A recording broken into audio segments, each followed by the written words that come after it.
Hey there. Tonight, we're stepping into a world soaked in stink and soaked in struggle, where every breath you take smells like rotten flesh and chemicals, and your hands are cracked and bleeding before the sun even rises. This is the life of a medieval tanner. Not some heroic craftsman with a shiny hammer or a mighty sword, but someone who spends their days wading through vats of nasty, smelly liquids just to scrape and stretch dead animal hides into leather.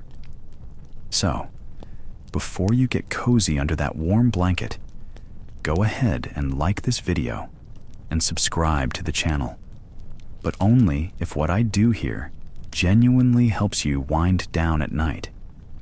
And hey, I'd love to know, where in the world are you watching from? And what time is it right now? There's something oddly soothing about knowing there are others awake with us, wandering through history together. Now, dim the lights. Light a candle if you've got one, or just let the gentle glow of your screen pull you in. Close your eyes and slowly let the weight of the day slip from your shoulders. You've just stumbled into a medieval tannery. Don't worry, that's the good news. The bad news? Your nostrils are about to regret it for the next several hours, possibly days. Welcome to the world of the medieval tanner, where the air itself is thick with the stench of death, rot, and a smell so foul that even the most desperate townsfolk cross the street to avoid it. First, let's get something straight. Tanning wasn't some fancy artisanal craft with leather slippers and stylish belts. No, it was dirty, brutal, and absolutely essential. You see, without tanners, medieval Europe would have been stuck with rotting animal skins and no boots to trudge through the mud, no saddles to ride horses into battle, no armor to keep the knights from bleeding out, and no bags to carry the day's hard-earned coin. Leather was life, and tanners were the gritty, smelly lifeblood behind it.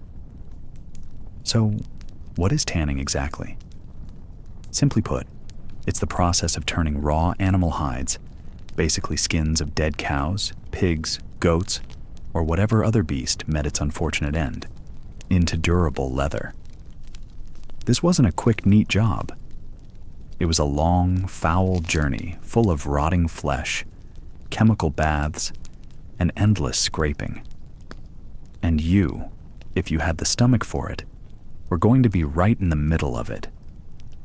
Now, before you imagine some quaint village workshop with a cheerful guy flipping hides on a sunny day, forget it. Tanneries were infamous for their smell, a stench so powerful it could peel paint off wooden beams and send innocent children running for the hills.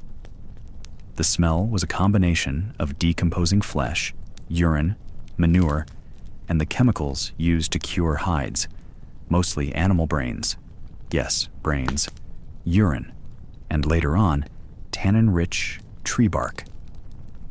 It was the sort of smell that clung to your clothes, your hair, your skin, and didn't leave until weeks later, if at all. You might wonder why anyone would willingly work there, or why a town would let one operate inside its walls. The answer is simple. No one else wanted to do it. Tanning was the underworld of medieval trades. The work was so foul and dangerous that tanners were often outcasts, shunned by neighbors, and pushed to live on the fringes of town, near rivers, because water was needed for the process, or outside city walls where the stench could do less damage. Imagine a narrow, muddy yard surrounded by high wooden fences, with piles of animal hide stacked in every corner, some fresh and dripping with blood, others soaked in vats of smelly liquids. The ground is slick with a mix of waste, old flesh scraps, urine from soaking pits, and runoff from the tannery's constant washing. Flies buzz relentlessly, and the occasional rat darts between your feet. There is no escaping the smell here. The smell alone was enough to make you lose friends, business, and your social standing. Neighbors would regularly complain to the town council about the pollution and stench, demanding tanneries be moved further away or shut down altogether. But leather was too important, so the tanner had his place. Just a very lonely, smelly one. And it wasn't just the smell that was unpleasant. The work was backbreaking and hazardous. Tanners worked outside year-round, exposed to freezing winds in winter and oppressive heat in summer. Their hands were constantly raw and cracked from handling sharp knives and scrapers used to clean the hides. Their lungs were filled with noxious vapors, rising from vats of urine and lime, chemicals that could eat away skin and eyes. And the risk of infections from cuts and bacteria was always lurking, with no medieval doctor close enough to save you. Yet despite all this, tanning was a skilled trade. It required patience, strength, and a deep understanding of materials. A good tanner could turn a smelly, rotting hide into supple leather that would last decades. Bad tanning meant ruined hides and wasted hours of exhausting work. Not to mention the loss of valuable material in a time when resources were precious. But let's return to the sensory nightmare of a tannery. When you step inside, your eyes water instantly. The air feels thick, heavy, almost wet. It smells like a battlefield that was forgotten for weeks, then doused in stale urine and left to bake under the sun. If you get close to the vats, the smell intensifies, a pungent mix of ammonia and rot that could make a grown man gag. And yet, this was the price of survival. Leather boots to protect feet from muddy streets, harnesses for horses, belts to hold swords, and armor plates for soldiers. People tried to avoid tanning yards like the plague, literally. It was well known that tanners were prone to illnesses, and the stench seemed to invite disease. But towns needed tanners, so they tolerated the smell, the flies, and the filth, as long as leather was produced. You'd think a trade this nasty would be carried out by the lowest scum, but medieval tanners occupied a unique position. They were both needed and despised, essential, but often socially isolated. Guilds sometimes included tanners, but often only grudgingly. Their neighborhood was usually outside the main residential areas, a barren quarter marked by smells and flies rather than cobblestone streets and cheerful market stalls. And speaking of flies, don't forget that every piece of raw hide brought with it a swarm of insects. Maggots feasted on the remaining flesh as workers scraped and cleaned, and the process of baiting, soaking hides in fermented animal dung, only invited more pests and stink. It was a medieval horror show that never ended. So, as you stand here now, trying desperately not to gag or breathe too deeply, you can begin to appreciate what it really meant to be a medieval tanner. It wasn't just about working with animal skins. It was a constant battle against decay, disease, social rejection, and unbearable odor.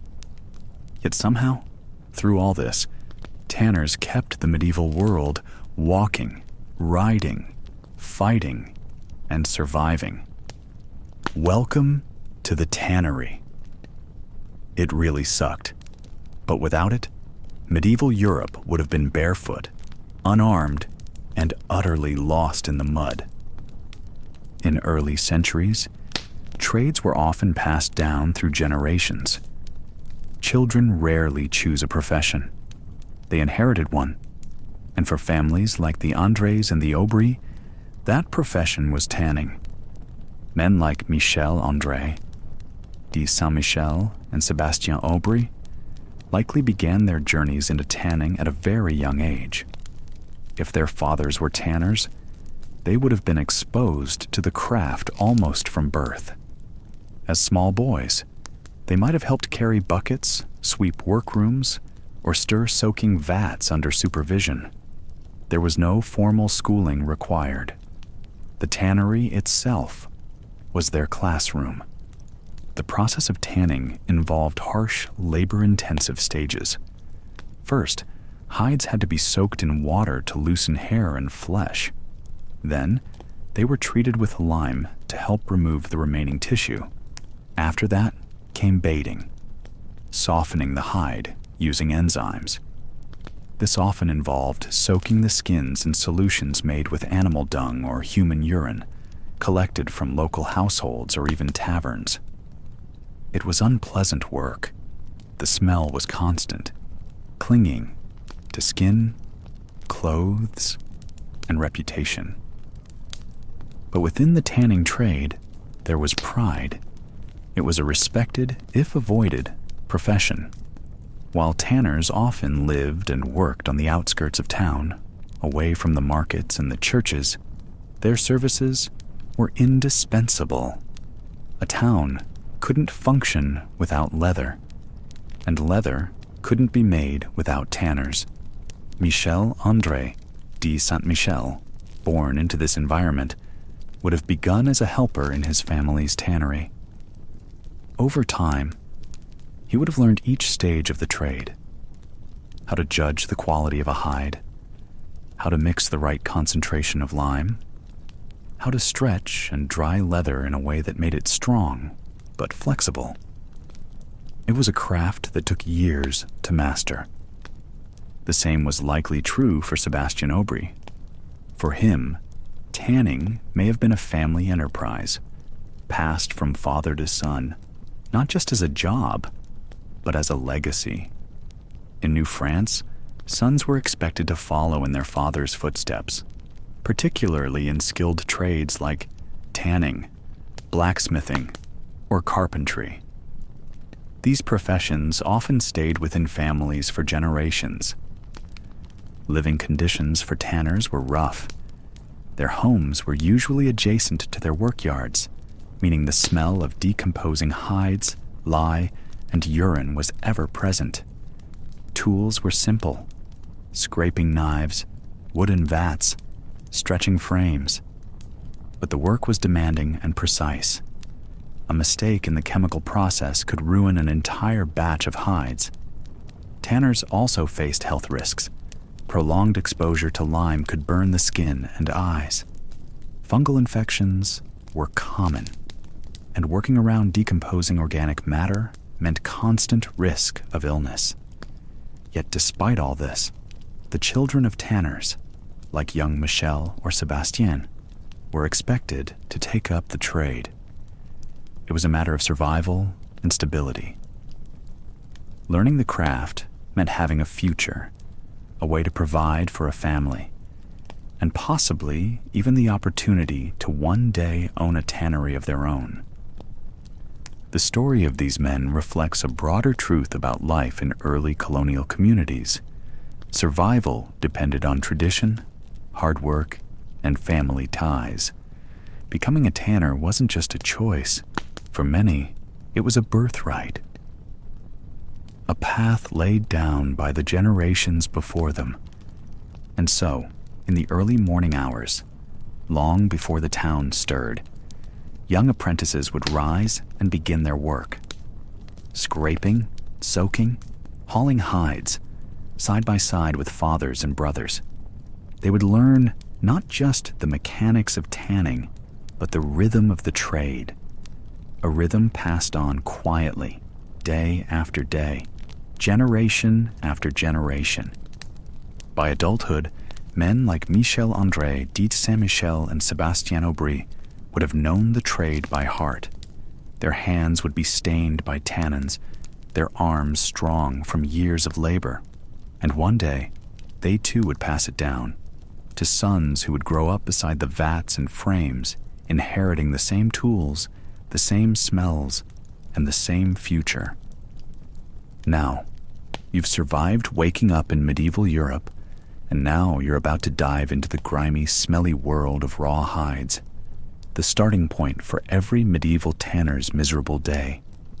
First off, let's talk about where these raw hides even come from. Because believe it or not, tanning doesn't start at the tannery. It starts at the very moment a poor beast's life is snuffed out, and not in any peaceful pastoral way. Think slaughterhouses that would make even the strongest stomach turn, or rural farms where the farmer's wife hacks through carcasses with as much ceremony as swatting flies. In medieval times, if you wanted a raw hide, the thick, gross, stinking skin that tanners would later turn into leather, you had a few grim options. The easiest one? Slaughterhouses. But don't picture clean, modern meat processing plants with white walls and sanitary equipment. Slaughterhouses then were stinky, chaotic open-air pits, usually located on the outskirts of towns, for one obvious reason. Nobody wanted the stink near their homes. These places were a mess. Blood pooling in the dirt, flies buzzing in clouds thick enough to darken the sun, and chunks of leftover offal tossed aside like yesterday's news. The air hung heavy with the smell of decay, salt, and fresh death. But it was here, amidst the chaos, that the hides were first peeled off the animals. Mostly cows, sheep, goats, and pigs, right after they'd been killed. Tanners weren't usually the ones doing the slaughtering. Nope. Their job began once the hide was off the carcass, still wet with blood and guts, dripping with whatever animal residue the butcher didn't care to clean up. That hide was the raw material they prized, a canvas of sorts, waiting to be transformed. But first, it had to get to the tannery. If you lived outside of town, things were a little different, but no less grim. Rural farms often slaughtered their own animals. Sometimes a cow, sometimes a pig, or even a few sheep. When it was time for the yearly cull, the farmers would butcher the animal for meat. And the skin? Well, that was either sold to a local tanner, or sometimes even traded for goods like grain or tools. But here's the thing about these hides. They were gross and heavy and covered in bits of flesh, hair, and grime. You didn't just slap these skins down and call it leather. No.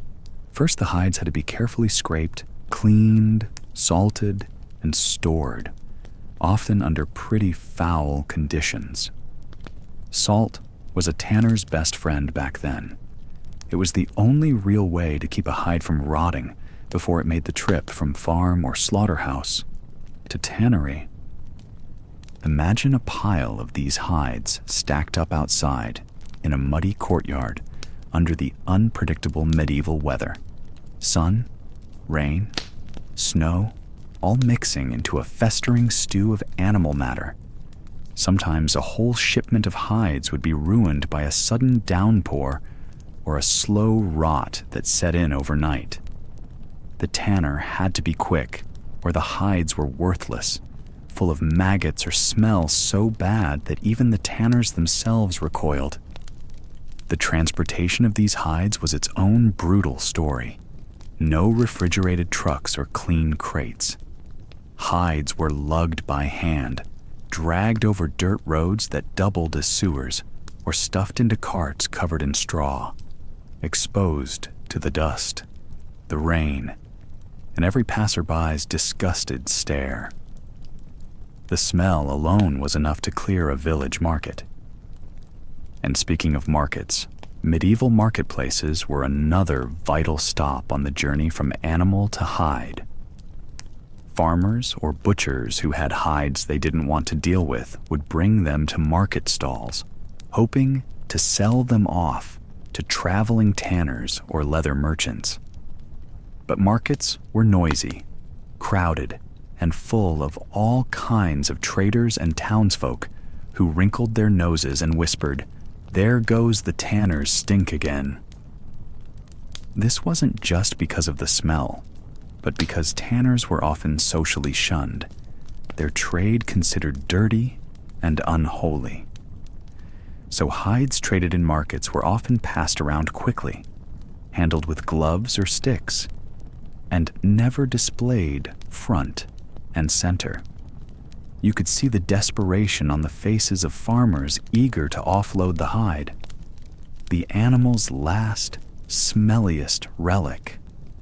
Now, it's important to understand that not all hides were created equal. The best raw hides came from healthy adult cattle, thick, sturdy, and with the most potential for turning into good leather. Sheep and goats produced softer, thinner hides, better suited for gloves or clothing. Pigs, their hides were tough and bumpy, useful for tougher leather goods, but not prized for fine work. Sometimes the hides were green, fresh, still full of moisture and fat, and that was both a blessing and a curse. Green hides were easier to tan, but they rotted fast if not processed quickly. Other times, tanners dealt with dry or salted hides that had been stored for months. These were harder to work with, but more stable. And before any tanning could even begin, the hides had to be cured. The most common medieval method was salt curing. Salt was rubbed all over the hide, inside and out, to suck moisture away and keep bacteria at bay. It was a brutal, smelly process, but crucial. Because if a hide rotted, all the tanner's work went down the drain. If the weather was good and the salt did its job, the hide might be hung on wooden racks or stretched out on frames, drying slowly in the open air. But this was a risky time. Too much sun, and the hide cracked and stiffened. Too much rain, and mold grew. Plus, the smell was unbearable, a mix of curing flesh and fermented sweat. Another interesting source of raw materials was the offal left behind by butchers. Smaller scraps of skin, sometimes from animals too sick or old to produce good leather. These scraps weren't a waste to a tanner. They were a chance to squeeze out every last bit of value from a carcass, even if it meant dealing with tougher, less perfect pieces.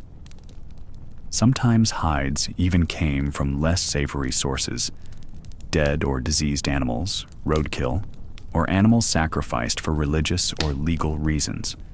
These skins were often cheaper, but also riskier and messier. Tanners had to be experts at sorting out what could be saved and what was better left to rot. When you think about it, the journey from living animal to raw hide was one of death, decay, and desperation. An endless cycle of life taken for leather. And tanners, those unfortunate souls, were the ones stuck dealing with the smelly, bloody aftermath, turning these gruesome remnants into something useful. It was dirty, dangerous work, but the hides had to come from somewhere. So next time you slip on a leather shoe or belt, remember, the hide story probably began in a slaughterhouse or farmyard soaked in blood and filth, traveled through markets full of jeering townsfolk, and landed in the hands of a tanner covered in grime and smelling like a graveyard. Because the medieval world didn't do clean, it did necessary, and raw hides were as necessary as the dirt under your nails. Welcome to the beginning of the tanner's grim tale. Now, you've been promoted. No, not to knight or merchant. You're still stuck at the bottom of the medieval food chain. But today, instead of hauling buckets of rot or dodging chamber pot missiles in the alleyway, you're heading into the tanner's yard. Your task? Transforming a pile of dead cow skin into something slightly less offensive. Because apparently, that's your calling now. Step 1. Get the hides. They arrive rolled up like the world's worst carpets, soaked in blood, animal fat, manure, and the dreams of whatever poor beast was wearing them last week. You unroll them slowly, trying not to gag. You fail. There's no polite way to put this. They stink. Not, oh no, someone left the cheese out stink. We're talking open grave on a summer day, levels of bad. And this is just the beginning. Next up, soaking. The hides need to sit in water for days, sometimes weeks, to soften and loosen the gunk. You toss them into a big, festering pit of stagnant water that smells like Satan's foot bath. Worms float in it. Mosquitoes treat it like a resort. You pray your hands don't touch the surface, but they always do. And every tanner knows the water's teeming with bacteria that'll make your fingernails fall off. If you're lucky.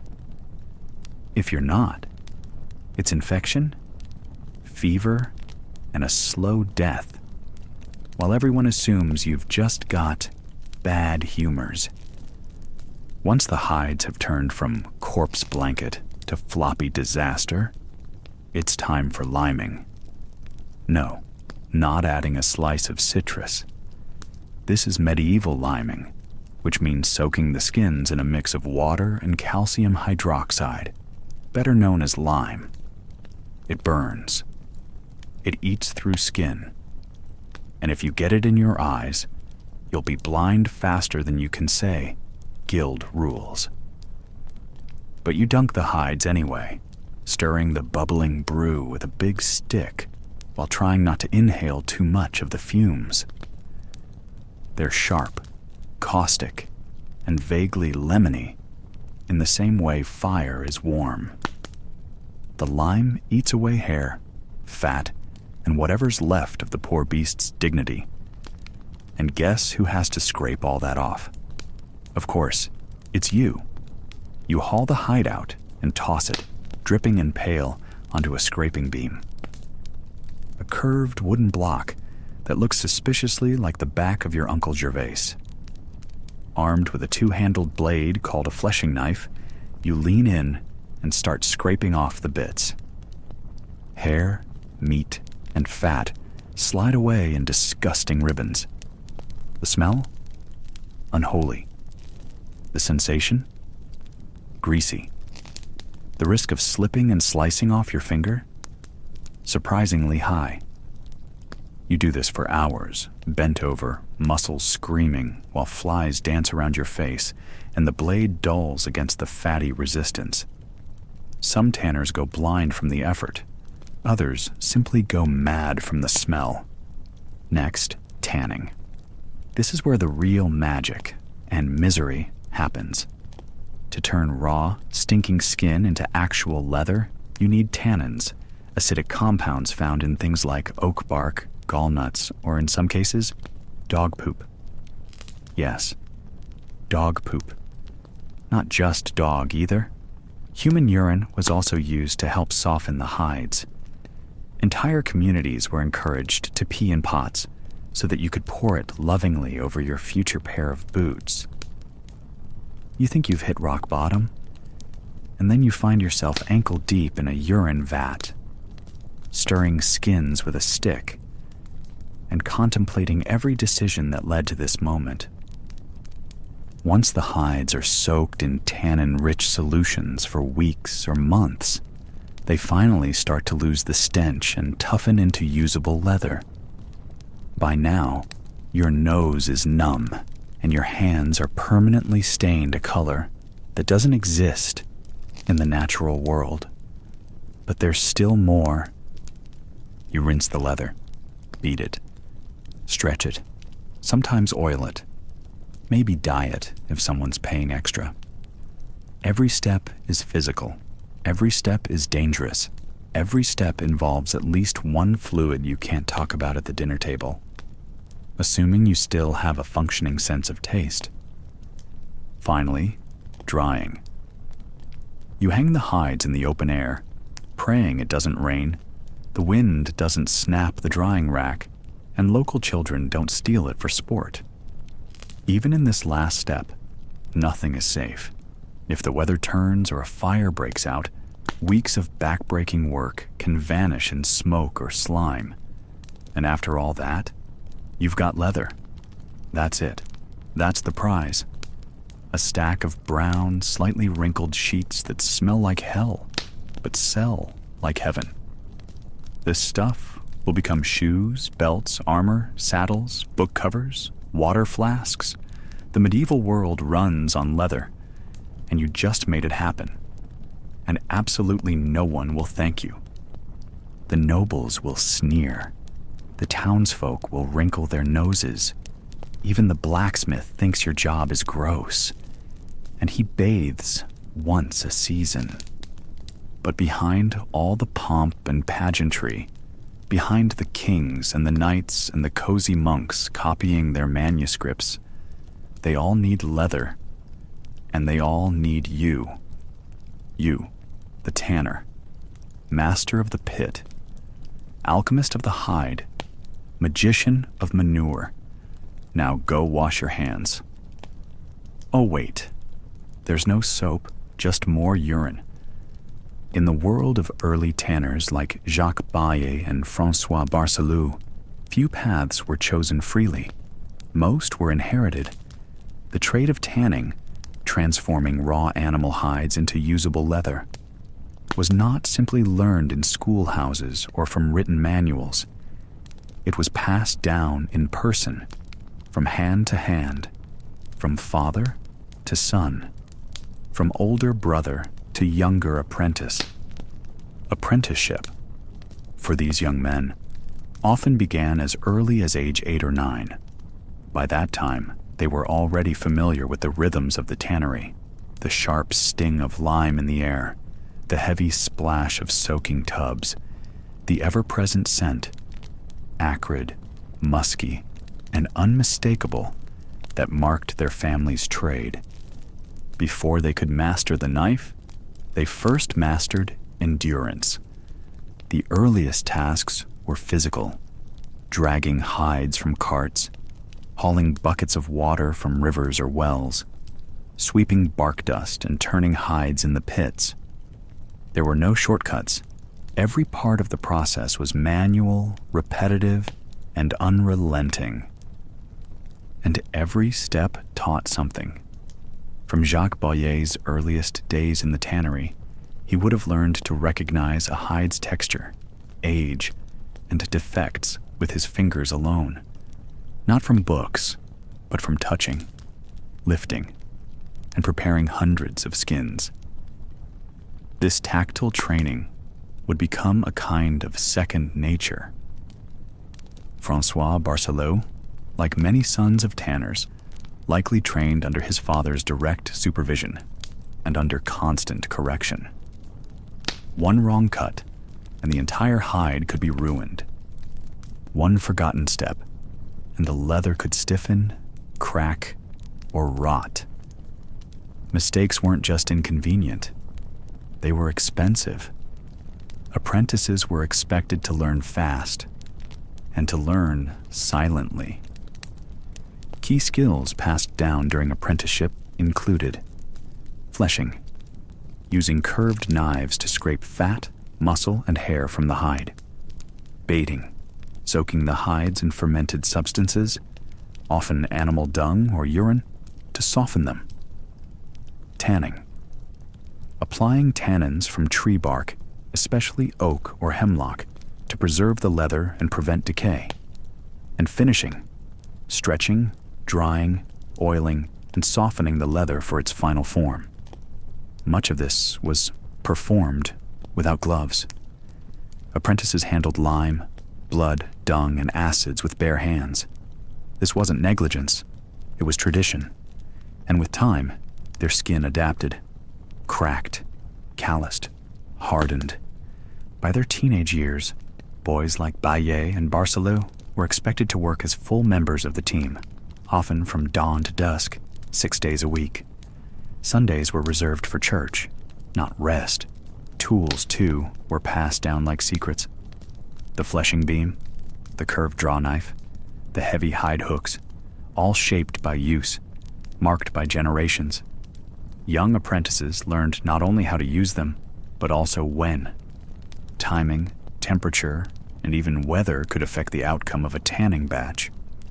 A hide tanned too fast in dry air might harden. One soaked too long in rainwater might rot. Beyond technique, apprentices also absorbed the business side of the trade. They watched their fathers or uncles trade with farmers, bargain with butchers, and deliver finished hides to cobblers and to saddlers. Leather was currency, and those who knew how to prepare it and sell it held quiet power. By the end of a full apprenticeship, which could last 7 to 10 years, a tanner in training was no longer just a boy helping in the family shed. He was a skilled craftsman, capable of running his own operation, training others, and producing leather for everything from shoes and belts to books and armor. There were no certificates, no official graduation, only one moment, the day he produced his first hide, start to finish, without assistance. That hide was more than just leather. It was proof. He had entered the trade, not by birth, but by mastery. Jacques Baillet, François Barcelou, names remembered not for wealth or fame, but for skill passed on in silence, soaked into hides, and carried on the wind by the scent of oak and iron and smoke. This was the life of a tanner's apprentice. Not glamorous, not clean, but always essential. Now, like them, you smell like death and regret. But before you start transforming animal carcasses into wearable accessories, you'll need tools, not delicate, gilded instruments. Number you're wielding the medieval equivalent of medieval gardening shears dipped in filth. Get ready for a full-body workout involving blades, brute force, and buckets of doom. First up, the fleshing knife. This is your main tool. A wide, curved blade mounted on 2 wooden handles, one on each side, made not for finesse, but for sheer violent scraping. You lean the hide over a beam, like it's some sort of macabre ironing board, and you get scraping. What are you scraping off, you ask? Oh, just the leftover fat, flesh, membrane, sinew, and bits of whatever the butcher left behind because they were busy vomiting from the smell. You push the blade downward with all your body weight. It takes practice, too little force, and the goop stays. Too much force, and you tear the hide, ruining hours of disgusting labor. The fleshing beam gets slick with gore and grease. You slip. You curse. You wipe your hands on your already filthy tunic, which now functions more as a towel of sorrow than actual clothing. Next, welcome to the lime pit. It's not filled with citrus. That would be too kind. No, this pit is a bubbling cauldron of calcium hydroxide, also known as slaked lime, and water. The goal?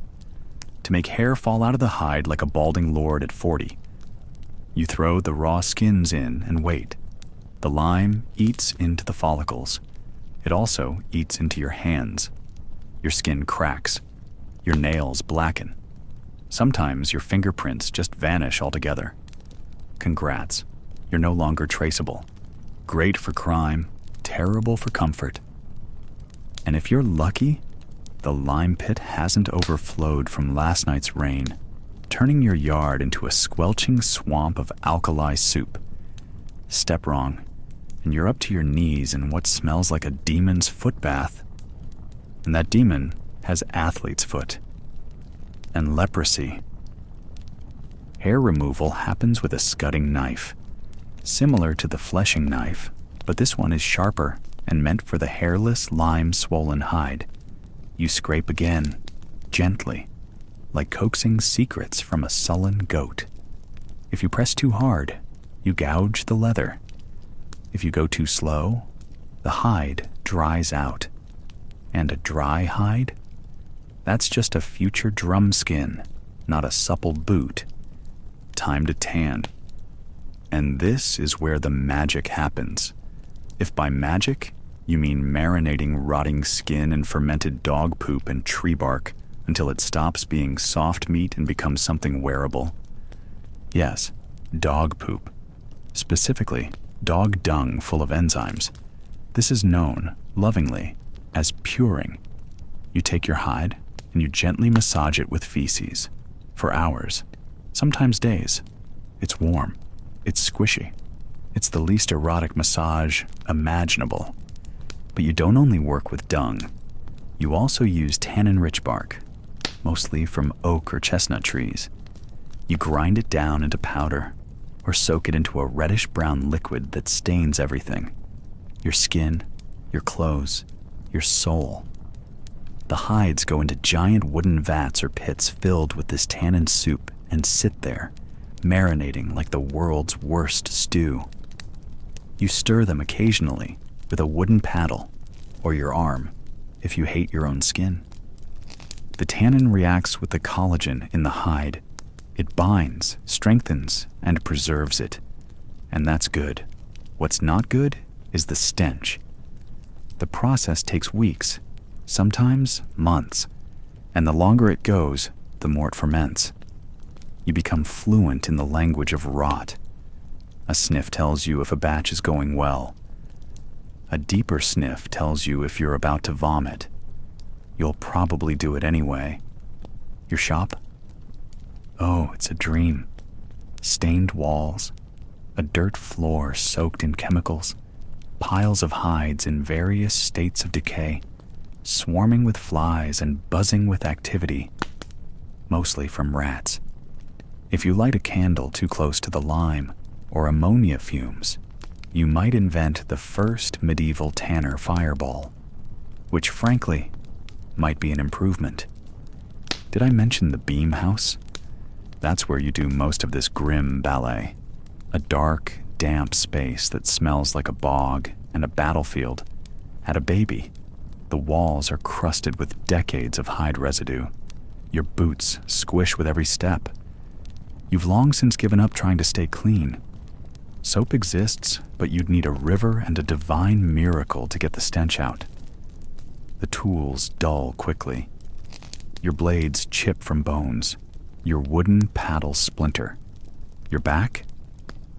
It's already 53 years old, even if you're only 23. Every tool you touch adds a little more damage. To the hide, to the leather, and to you. And yet, without these tools, there's no tanning. No belts, no boots, no saddles, no bookbindings. Every knight, monk, peasant, and pilgrim owes a debt to your cracked hands and your rusted knives. But no one thanks you. No one visits your workshop except stray cats and maybe a nosy rat catcher. In fact, the only people who ever compliment your tools are other tanners. And even then, it's mostly grunts. You don't brag about having the sharpest scudding knife on this side of the village. That would be like boasting you have the cleanest chamber pot no one cares. You just keep scraping, soaking, paddling, and surviving. Because if the blade breaks, the lime burns, or the dung runs dry, you're not just out of work, you're out of luck. And leather doesn't care about your feelings. Society still thinks you're human garbage with a pulse. You walk into the market and people part like you're the physical embodiment of sin. Children wrinkle their noses. Old women whisper prayers. That one guy holding onions for sale, he says, "You smell bad. You're not allowed to live inside the town walls. You live downwind, somewhere past the last pigsty, just before the leper colony. Your house is built near the river, not for the view, but so you can toss buckets of used lime water and decomposing flesh bits into it without someone from the Bakers Guild marching over and demanding you repent for ruining the local trout. The fish already died weeks ago. They float belly up like tiny, scaly protesters of your existence. Let's talk about social life. What social life? You don't get invited to feasts. No one wants to sit next to the smell, even if you somehow manage to clean yourself up for church. Comb your hair, put on your least crusted tunic, say something semi-religious like, "Blessings upon this muddy day."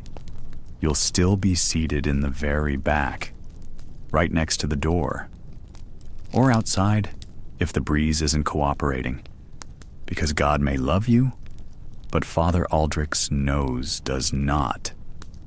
Marriage prospects? Hilarious. You want to marry the baker's daughter? Good luck. Her father would rather she wed a one-eyed rat catcher with no teeth and a suspicious rash than the guy who soaks dead animal hides in fermented urine. You could be literate. You could be kind. You could have perfect abs from years of hauling cowskins and stirring vile stew pits with wooden paddles. Doesn't matter. You still smell like Satan's chamber pot. Next. Other tradesmen look down on you. Yes, even the gong farmer who literally shovels human waste into barrels. At least his customers thank him for the service. You? You're necessary, but not respectable. You're the town's dirty secret. Like a medieval version of that cousin nobody talks about who lives in a hut made of soup cans. Except your soup cans are full of goat dung and despair. And yet, every single one of those smug townsfolk wears leather. The cobbler, his shoes came from your hands. The knight polishing his belt and flexing for passing maidens? Yeah, that fine strap around his waist started life in one of your maggoty vats. Even the town clerk's fancy riding satchel? That was once a goat who regretted everything. You made that. But you won't hear thank you. You'll hear, "Could you maybe work a little farther away from the bakery? Your odor is making the rye bread taste like roadkill." If you're lucky, and we're talking miracle-level lucky, you might form a little community of fellow tanners and stink together in harmony. Misery loves company, and your neighborhood has plenty of both. Here, the breeze is your enemy. Your dog is your only friend. And even he occasionally gives you side-eye. Every now and then, someone important will remember you exist. Like the tax collector. Oh, he'll find you. Somehow your smell doesn't bother him when he's pocketing a share of your leather profits. Or the town reeve, who shows up after a rainstorm to fine you for letting hide scrap clog the street gutters.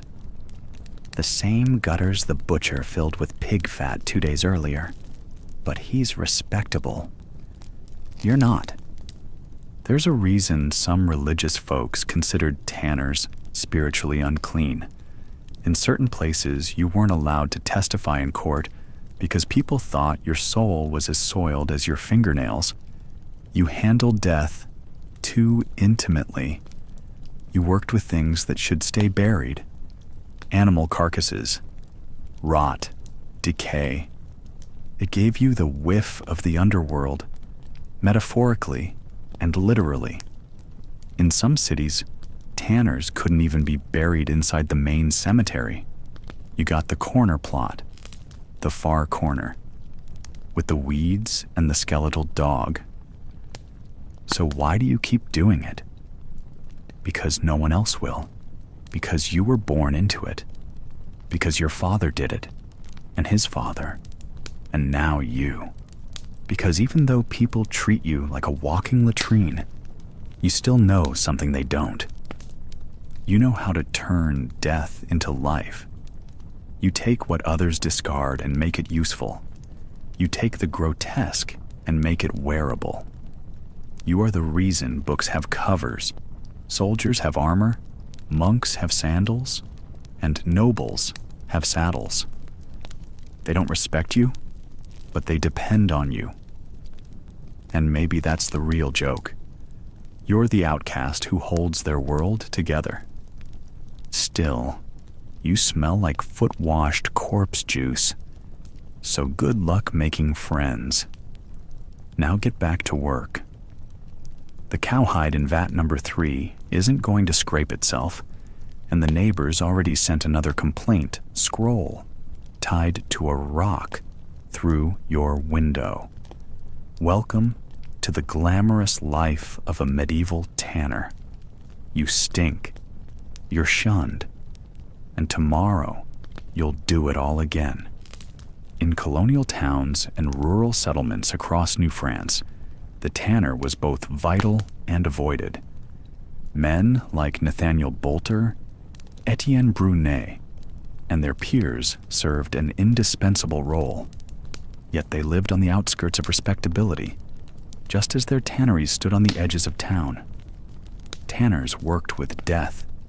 They took the skins of animals and turned them into life's essentials.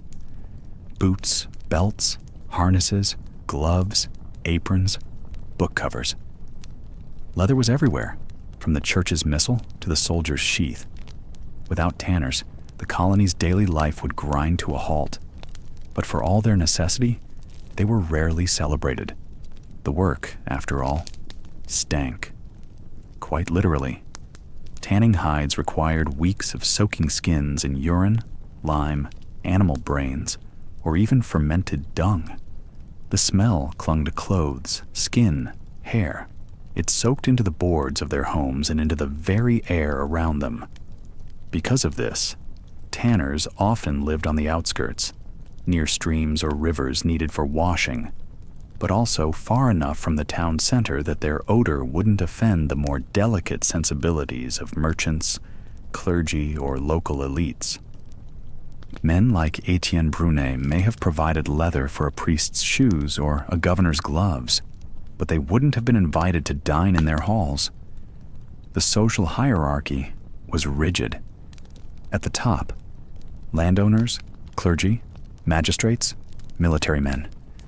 Below them, merchants, skilled artisans, and traders. Tanners existed in a murky in-between, technically skilled, often landowning, but treated with the distance reserved for those who worked in filth. Still, the position of tanner was not without a form of quiet respect. In many towns, only 1 or 2 men practiced the trade, and that scarcity gave them leverage. If Etienne Brunet closed his tannery for a week, boots went unrepaired, saddles fell apart, coats frayed. A town could not function without its tanner, no matter how little it wanted to smell him. Socially, tanners formed their own tight-knit communities. The sons of tanners became tanners themselves. Names like Barcelot, Brunet, and Bolter became attached to the trade for generations. They married within local artisan families, forming economic and social bonds with blacksmiths, coopers, and cordwainers. They might not be welcome in the merchant guild, but they had their own network, one rooted in craft, necessity, and long hours of labor. There was also a spiritual toll. In Catholic New France, purity, physical and moral, was valued highly. Tanners, covered in filth, often feared being seen as morally impure as well. Some parishes even debated whether they should be buried inside the cemetery gates or beyond them. Yet, they still baptized their children, paid their tithes, and attended Mass, though often from the rear pews, where their odor might offend fewer worshippers. But it wasn't all exile and shame. Men like Nathaniel Boulter, who worked in British North America, often held property, and sometimes even held civic duties in smaller towns. In places where survival trumped status, the skills of a tanner could elevate a man to local importance, especially when leather was needed for military use, trade goods, or repair. In certain frontier settlements, the tanner was more than tolerated. He was essential. Over time, some tanners moved up the social ladder. Their sons, if the family prospered, might abandon the trade and enter merchant life or politics. But more often, the legacy continued, passed from father to son, stink and all. The house stayed by the stream. The hides were still scraped under the same roof. So it was that men like Etienne Brunet lived on the fringes of society while holding it together, neither admired nor forgotten, always needed, but rarely embraced. Everyone wore their work, but only tanners could never take it off. The sun hasn't even risen, but you're already awake because the pig stepped on your face again. It lives inside with you.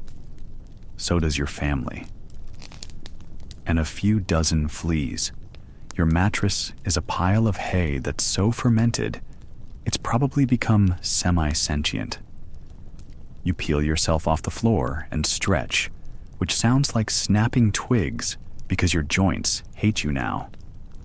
You're 30, which means, biologically speaking, you're almost dead. Your back is already screaming. Your knees are grinding. And it's not even noon. Time for lunch? You squat near the fire pit and chew something that might once have been bread, or maybe wood. Hard to tell. You wash it down with beer, because water is a disease smoothie. Your hands are cracked and burning. Your skin smells like an undead swamp. You've still got half a day left. Back to work. Now it's the dog poop phase. Yes. You heard that right? You need enzymes to soften the leather. Medieval science has determined that a slurry of dog feces and water, called bait, is just the thing. You stir it with your hands. Again, because fate hates you. The smell is indescribable, but we'll try. Imagine rotting meat soaking in public toilet water. Add heat, add time, add sorrow. You gag, your eyes water. You wonder if death might be preferable, but the hide must be stirred. So, you stir. The hides come out slimy and pale. You rinse them in a nearby stream that now hates you. Local fish have probably evacuated. So would you, if you could. Finally, the hides are ready to tan. You dump them into a pit filled with tannin-rich bark stew. Oak bark, if you're fancy, which you're not. So probably just something bitter and vaguely toxic. This process takes weeks. But your job is to make sure nothing dries out or floats. So you poke at it. Daily. With the same stick. The smell? Still awful. Your arms feel like overcooked noodles. Your lungs burn. You haven't stopped sweating since sunrise. You're starting to hallucinate. You think you see Jesus in a puddle of cow fat. He looks concerned. Now the sun is setting. You wipe your hands on your apron, which accomplishes nothing. Your hands are permanently stained and cracked, like ancient leather, ironically. The skin around your nails is gone. Your eyes are bloodshot. Your back has opinions, and none of them are nice. Your reward? A single coin. Maybe. You stumble back to your hut, feet squishing in boots that haven't been dry since last October. Your wife gives you a look that says, "Don't come near me smelling like Satan's armpit." The pig greets you. It missed you. It still steps on your face. You eat your dinner. More pottage. Still gray. Still mysterious. You chew slowly. Your teeth feel loose. You try not to think about it. You lie down on your hay pile. The straw pokes you in the ribs. The fleas resume their feast. You roll over. The smell clings to you. It always will. The stars peek through a hole in the thatch roof. It's a clear night. Cold, but quiet. You exhale. You'll do it all again tomorrow, because leather doesn't tan itself, and your village needs shoes, and saddles, and belts, and books, and armor, all of which starts with you, the human swamp sponge. You've survived another day as a medieval tanner. Your reward? An inflamed rash, a hacking cough, and a suspicious lump on your thigh that may or may not be a sign of impending death. Let's talk about your body, or what's left of it. You wake up in your stinking straw pallet, and your first sensation is that your hands are on fire. Not literally, but it feels that way. The lime you spent all day mixing yesterday? Yeah, that's still eating into your skin. Your knuckles look like boiled meat. Your nails are blackened.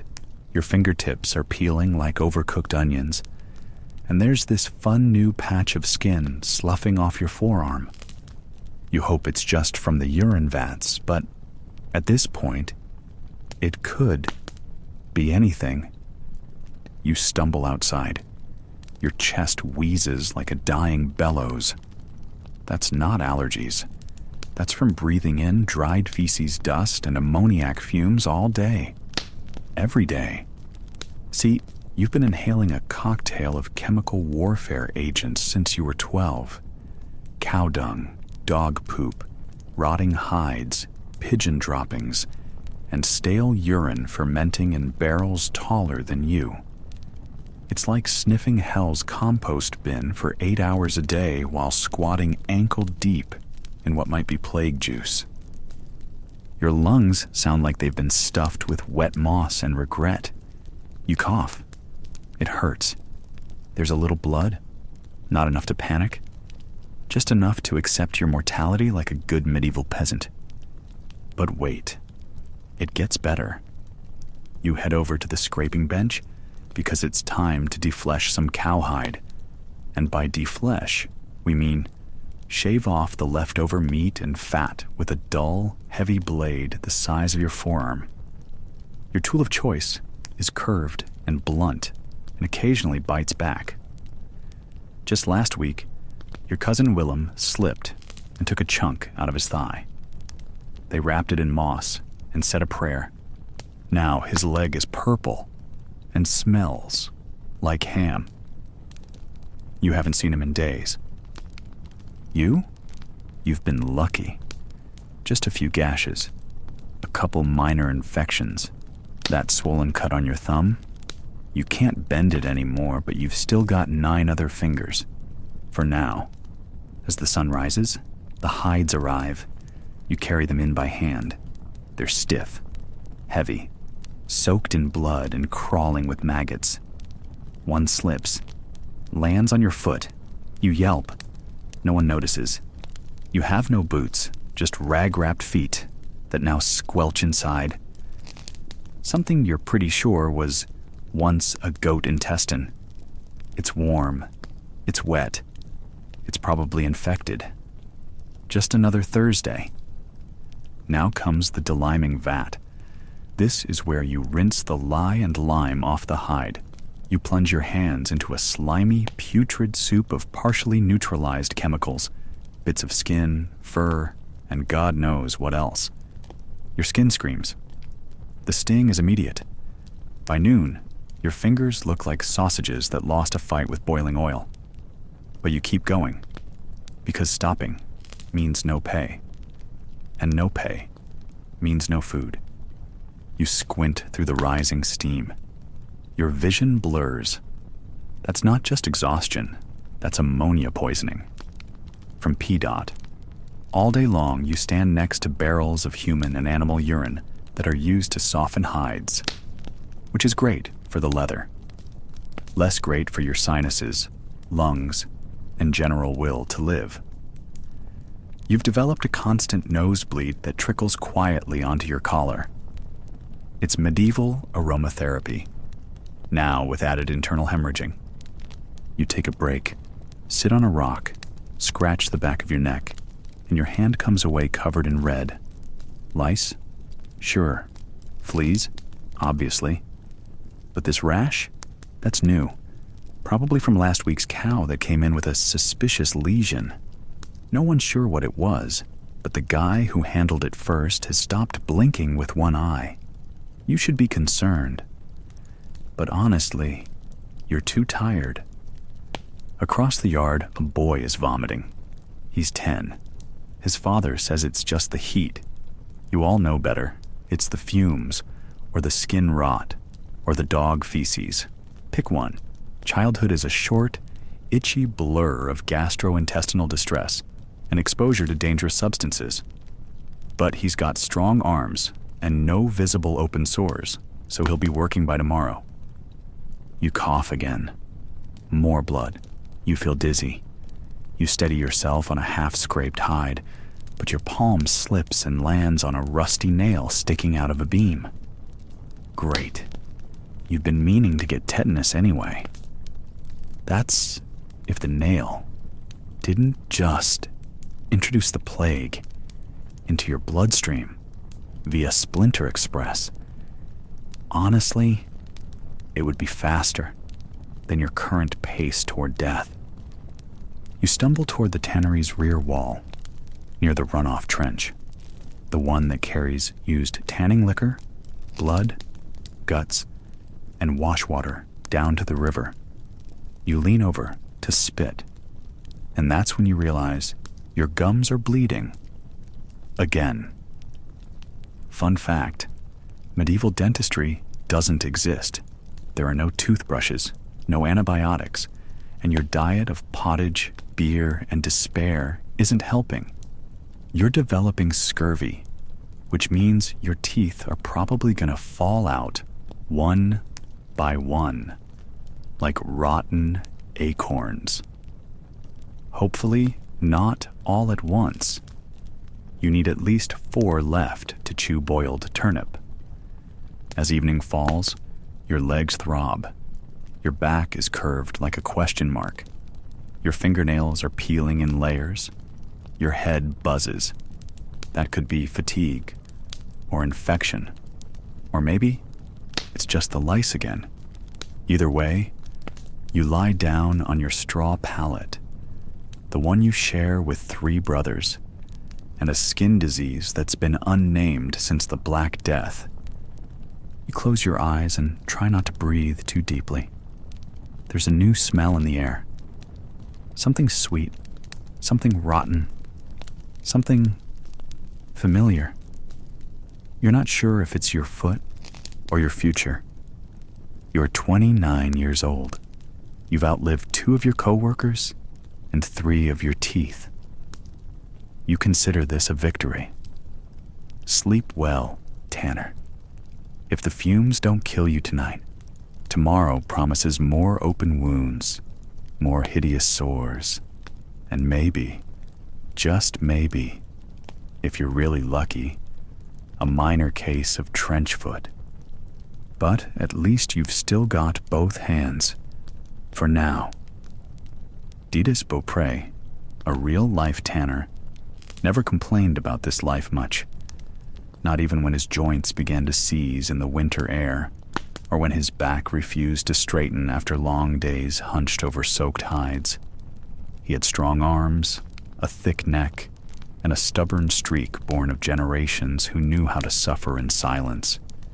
But the truth, the part no tanner ever says aloud, is that the work slowly unmade him.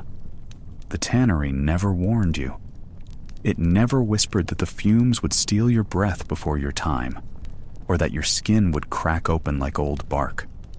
And for men like Didas and Pierre Bedigueret, the tannery was not just a workplace.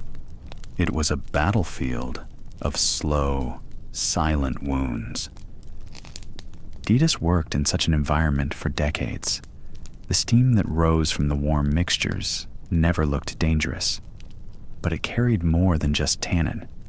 It carried spores, bacteria, and a thick, damp misery that settled deep into your lungs and stayed there.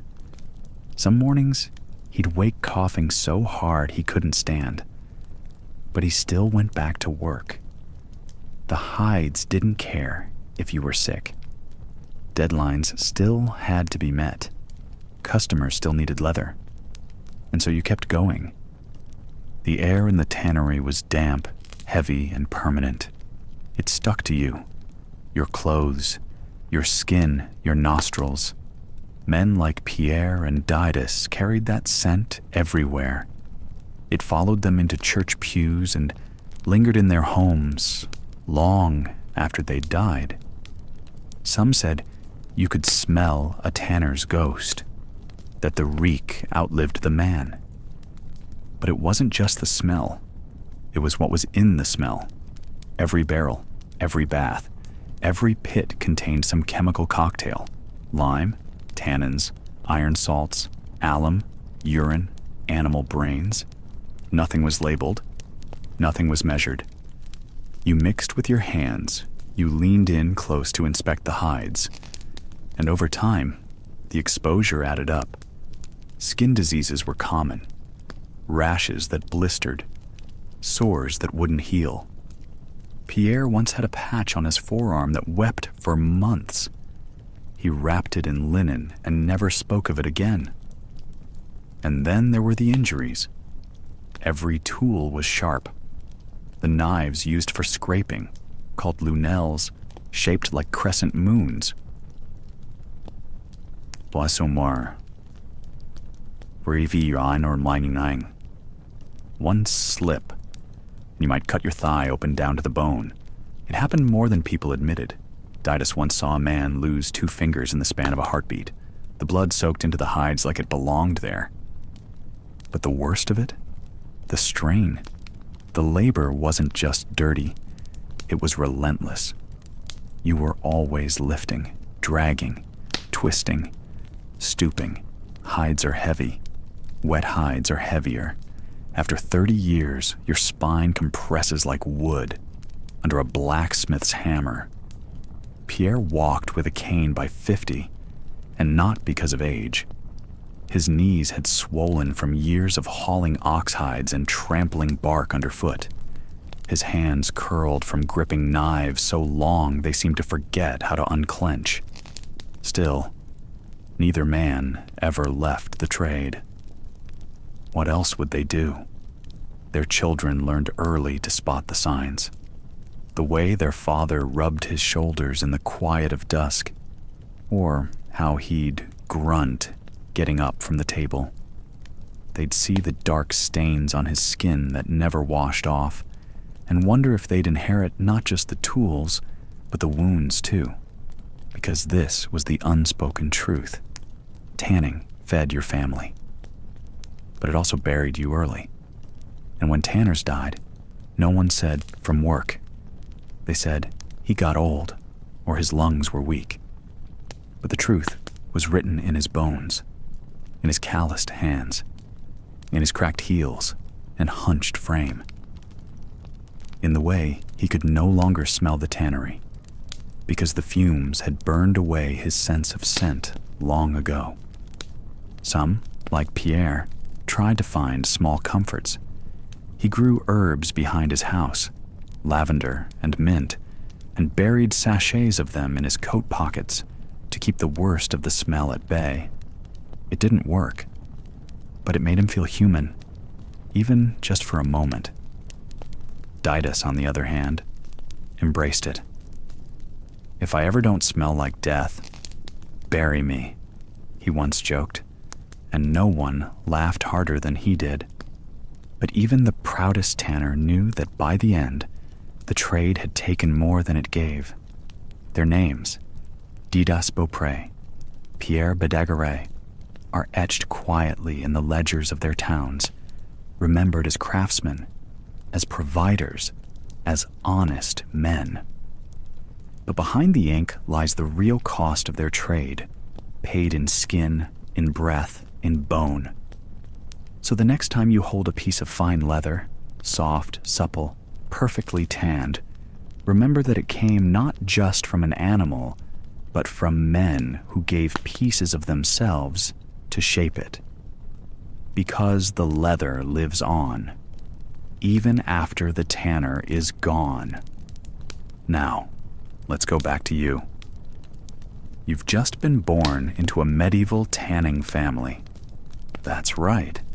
While other kids dream of becoming knights or troubadours, your life's purpose has already been decided by your first breath and your father's extremely specific body odor. The good news? You've got job security. The bad news? That job is ankle deep in animal guts, rotting hides, and the general smell of eternal damnation.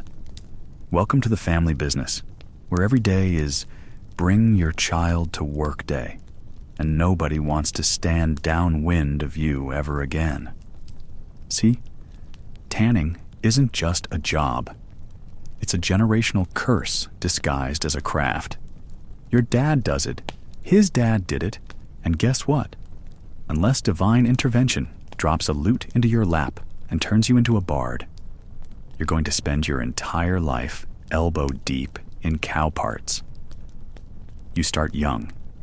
By the time you can walk without falling into the lime pits, you're carrying water buckets, fetching bark for the tanning vats, and helping stretch hides out on racks. By the time you're 10, you can identify a goat by smell and know which part of the animal will rot the fastest if left out in July. And it's not just you. Your siblings are in on the misery too. Big brother is over there hauling fresh hides in from the butcher, complete with meat bits still attached. Little sister? She's stirring the tanning mixture, which contains exactly 3 things: water, crushed oak bark, and more urine than you'd care to admit. Even mom's involved. She's not just cooking whatever vaguely edible thing she scraped from the market. She's also keeping the books, managing the sales, negotiating with grumpy bootmakers, and occasionally chasing off angry neighbors who want to know why the stream behind your house smells like Satan's bathwater. It's a family operation, and that includes the family goat, which now answers to the name, "Get out of the hides, you useless beast." Let's talk about mornings.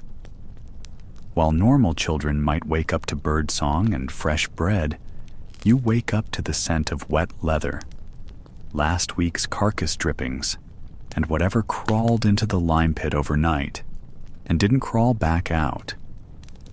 Your bed is a straw-stuffed sack wedged between a pile of drying hides and a vat that's been fermenting something suspicious for the last 6 days. You dream in the scent of decay. And when you wake up, time to get to work. The process is simple but horrifying. First, someone, probably you, has to soak the raw animal skins in water to soften them up. Then you toss them in a bath of lime to loosen the hair and flesh, which you then scrape off with a blade that's as dull as your social life. After that, The hides go into the tanning vats, a bubbling soup of oak bark tannins and, yes, human and animal urine. You stomp them with your bare feet like some kind of peasant wine festival gone horribly wrong. This step takes days. You smell like this process. You are this process. And so is your entire family. Of course, the work isn't just physical. There's an emotional toll too. People hate tanners. They don't care that you're making the leather they need for boots, belts, book bindings, and bags. They just want you and your stink as far away from their market stalls and delicate noses as possible. Your family lives on the edge of town, right by the river, not for the view, but because that's the only place where you're allowed to dump the waste. People call you piss boilers or hide rakers when they're being polite. When they're not, they just spit near your shoes and pray for rain. Your children will inherit this life unless they marry up, unlikely, or run away, unwise. But at least there's structure. Sons become apprentices to their fathers, learning how to judge a hide's quality by sight, smell, and texture, usually while gagging. Daughters aren't officially tanners, but they sure do a lot of tanning.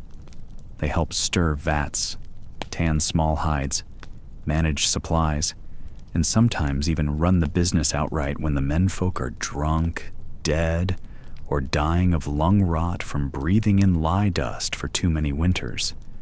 Women are the invisible glue in the tannery, and the ones who make sure everything keeps running while the men pretend they invented scraping. Despite the horror, this life has a kind of rhythm to it. Everyone has their place. Everyone knows the tasks. There are no surprises, no promotions, just a slow, steady march through animal carcasses and social rejection until one day, your back gives out, and you're the one watching your son take over the vat-stirring duties while you shout instructions from your stool near the fire, coughing up whatever passed for your lungs this week. The worst part? You're actually good at it. Your leather's in demand. Soldiers want it for armor. Nobles want it for saddles. Merchants want it for books. And everyone wants shoes. You make things that last. Things people depend on. Things people love. As long as they never have to see how it's made or meet the people who made it. You and your family will never be respected, but your work will outlive you. Quite literally. That leather belt you tanned last spring? Someone will be wearing it long after you're buried in the very earth you dumped your tanning waste on. So yes, it sucks to be a medieval tanner. It smells. It's dangerous. It ruins your hands. And it makes you a walking punchline in every local joke. But it's also your family's lifeline. You're not a hero. You're not a villain. You're just part of a long, smelly line of people, keeping the medieval world from going barefoot. And if you're lucky, really lucky, maybe your kid's kid will grow up and decide they'd rather become a monk, or a gravedigger, or literally anything else. Because tanning, it runs in the family, and so does the stink. In early towns, particularly in places like New France, tanning was more than a profession. It was a lineage. Entire families lived and died by the vats, surrounded by hides, steam, and a smell so strong it could empty a street. Among these families, the Barcelot stood out. From François Barcelot to Gérard Barcelot and Jean-Baptiste Barcelot, their name marked not just one man's trade, but a family network built on animal hide and hard-earned skill. Tanning was brutal work.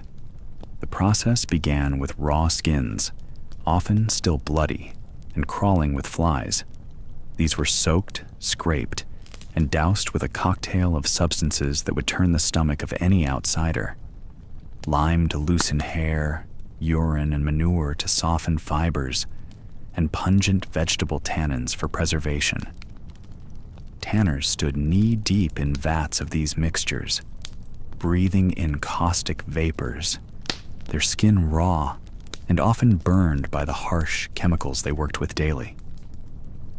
Over time, the dangers of the trade became impossible to ignore. The lime corroded their skin. The hides carried disease. Insects bred freely around the tannery yards, drawn to the blood and offal. Respiratory illness was common, with workers coughing through the winter and sweating through fevers in the summer. Many suffered from skin ulcers, blindness from chemical exposure, and chronic infections from handling rotting flesh with bare hands. In a world with little concept of modern medicine, a tanner's wounds often went untreated, and sometimes unburied. Yet despite all this, the trade remained firmly rooted in family, and not by accident. In the Barcelou household, tanning knowledge was passed from father to son like scripture. Tools were handed down, not bought. Recipes for tanning solutions were guarded closely, whispered through generations. Young boys learned to scrape hides before they learned to read.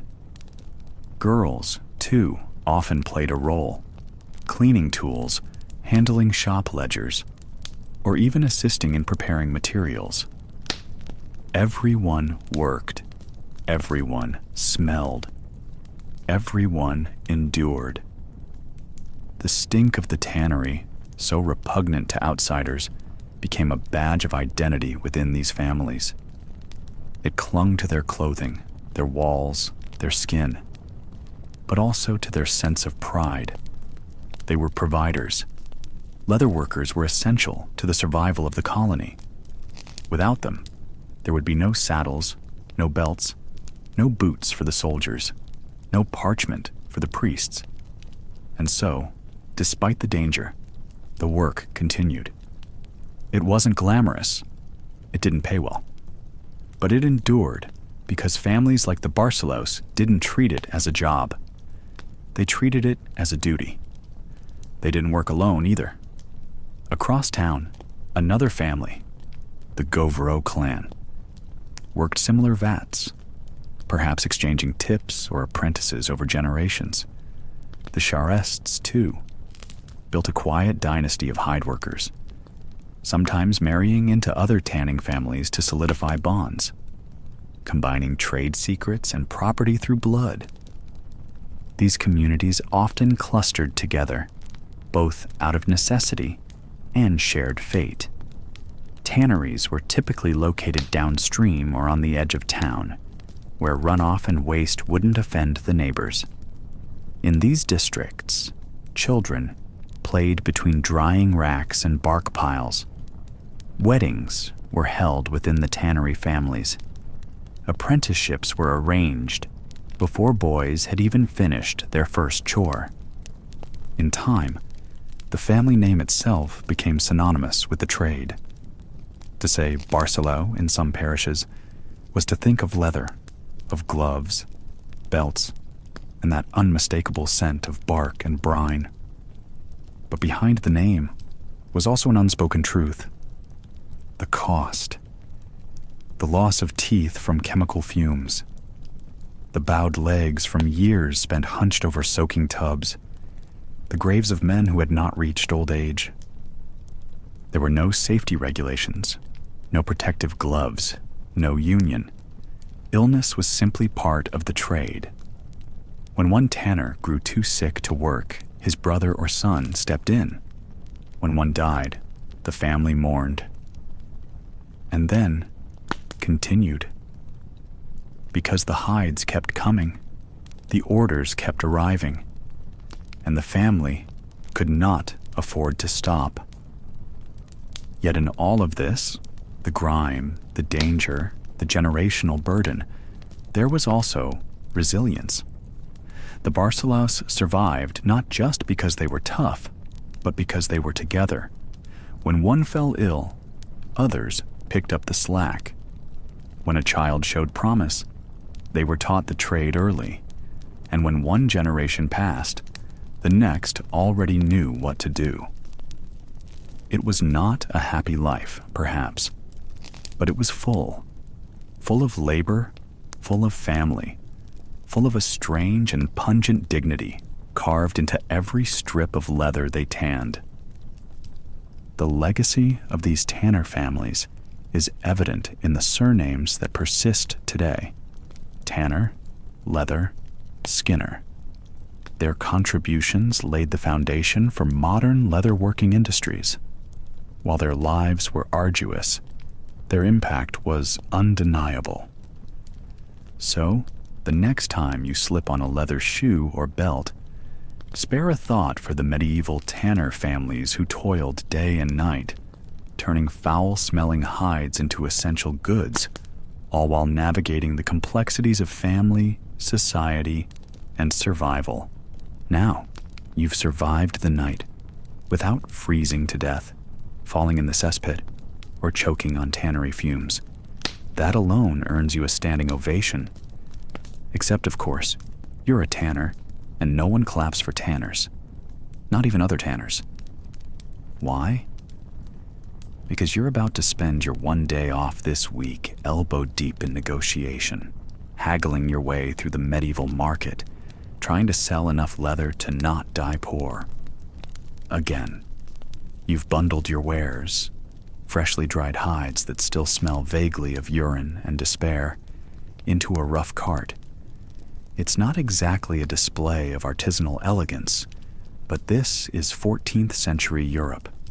Presentation means throwing a damp cloth over it and hoping no one notices the bloodstains. Off to market you go, one creaky wheel at a time, dodging potholes, pigs, and peasants who think spitting on your cart will keep demons away. You arrive just in time to claim your square foot of selling space between a fishmonger who's been dead inside since last Tuesday and a cabbage merchant with flatulence that could be weaponized. Let the selling begin. You roll out a few hides, stiff, cracked, a little green on the edges from improper drying. But hey, that's not mold. That's medieval patina. A curious shoemaker pokes one of them like it's a dead rat. Too brittle, he mutters, and moves on. That's when the negotiations start. Because here's the thing. Selling leather is an Olympic-level sport in deception. You need to convince this guy that your cowhide, which dried half-folded under a wet cloak and smells like fermented goat, will make perfect boots. Meanwhile, he's trying to pay you in chickens, because coins are for kings, and he's between currencies right now. Also, prices? There are none. There's no barcode, no fixed rate. Everything is negotiated face to face, breath to nose hair. You start at 5 deniers, he counters with 3. You laugh like he just offered to trade you a dead squirrel, and eventually you both agree on 4 and a rotten turnip. You've won. Sort of. But even that minor victory doesn't last, because guess what? You're not the only tanner in town. There are 5 more down the road, and one smug jerk named Gerard who somehow always undercuts your prices and claims his leather is Italian quality. You suspect it's just the same cowhide dunked in a slightly different bucket of misery, but he wears a hat with a feather in it, and people believe him. Oh, and sometimes, just sometimes, you don't sell anything at all. Like market day when it rained so hard your booth collapsed and your hides were dragged away by floodwater. Or when that angry monk gave a sermon about the stench of sin, and looked directly at you for 15 minutes. That definitely hurt business. Even when the weather is good and Gerard's off with the pox, you've still got to watch out for the merchant guilds. Because, spoiler alert, there are rules, tons of them. Some towns only let locals sell at market. Some make you pay a fee just to set up your stall. Some require a little donation to the guards, who otherwise might accidentally trample your leather with their horses. And if you're lucky enough to finally make a few coins, you then have to worry about theft, pickpockets, scam artists, even your own apprentice who accidentally lost a whole pouch of money at the tavern. Sure he did. Hugo? Sure you did. Then there's the demand. One week everyone wants leather for belts, boots, and fancy dagger sheaths. The next week? Nothing. Not a sniff. Why? Who knows? Maybe the Duke banned dancing again. Maybe the Bishop condemned shoes as vanity. Maybe it's just a Tuesday. Supply and demand in the Middle Ages is like weather predictions from a lunatic goat. There's also fashion, somehow. Nobles decide they want softer leather, thinner leather, leather that doesn't smell like the inside of a pig. You'd love to help, but this is a medieval cow, fed on thistles and attitude, and your tanning pit is a bucket, not a miracle. Good luck softening anything with stale urine and chalk dust. By the end of the day, your hands are cracked, your throat is sore from shouting over the guy selling mystery meat, and you've traded most of your hides for a handful of coins, 3 slightly dented apples, and the promise of future business that absolutely no one will honor. But hey, you didn't get arrested for market fraud, which is what they call it when a noble's shoe falls apart and they need someone to blame. So that's a win. You trudge home, pulling your now lighter cart, less from sales, more from theft, and pass by Gerard, who's polishing his hat feather smugly. You dream of punching him. You won't, but you'll dream about it. Back at your shack, you hide your earnings in a crack in the wall behind your bed, where the rats can't reach it. Probably. You sit down, peel off your boots, and try not to cry as you rub the aching, cracked skin of your hands. They smell like ammonia, but that's normal. You think about tomorrow. More hides to scrape, more urine to collect, more Gerard, and maybe, just maybe, a better price for that last calfskin if you pretend it came from Flanders. Because in this world, you're not just a craftsman, you're a survivor, a hustler, a market warrior in a wool tunic and shoes that are falling apart. And somehow, against every flea-ridden, back-breaking odd, you're still here. In the 14th century, if you wanted to be a tanner, you couldn't just grab a knife and start flaying cows. You had to join the guild, an exclusive club of leather-scraping professionals who regulated everything, from how many apprentices you could have to how thick your leather should be. Think of it as a medieval LinkedIn, but instead of endorsements, you had inspections. And instead of networking events, you had mandatory church services. The guild ensured that only trained individuals could practice the craft, maintaining quality standards and preventing unskilled labor from flooding the market. Becoming a tanner wasn't a career choice. It was a life sentence. You'd start as an apprentice, usually around the age of 12, and spend the next 7 years learning the trade. This wasn't some cozy internship. It was more like indentured servitude with extra steps.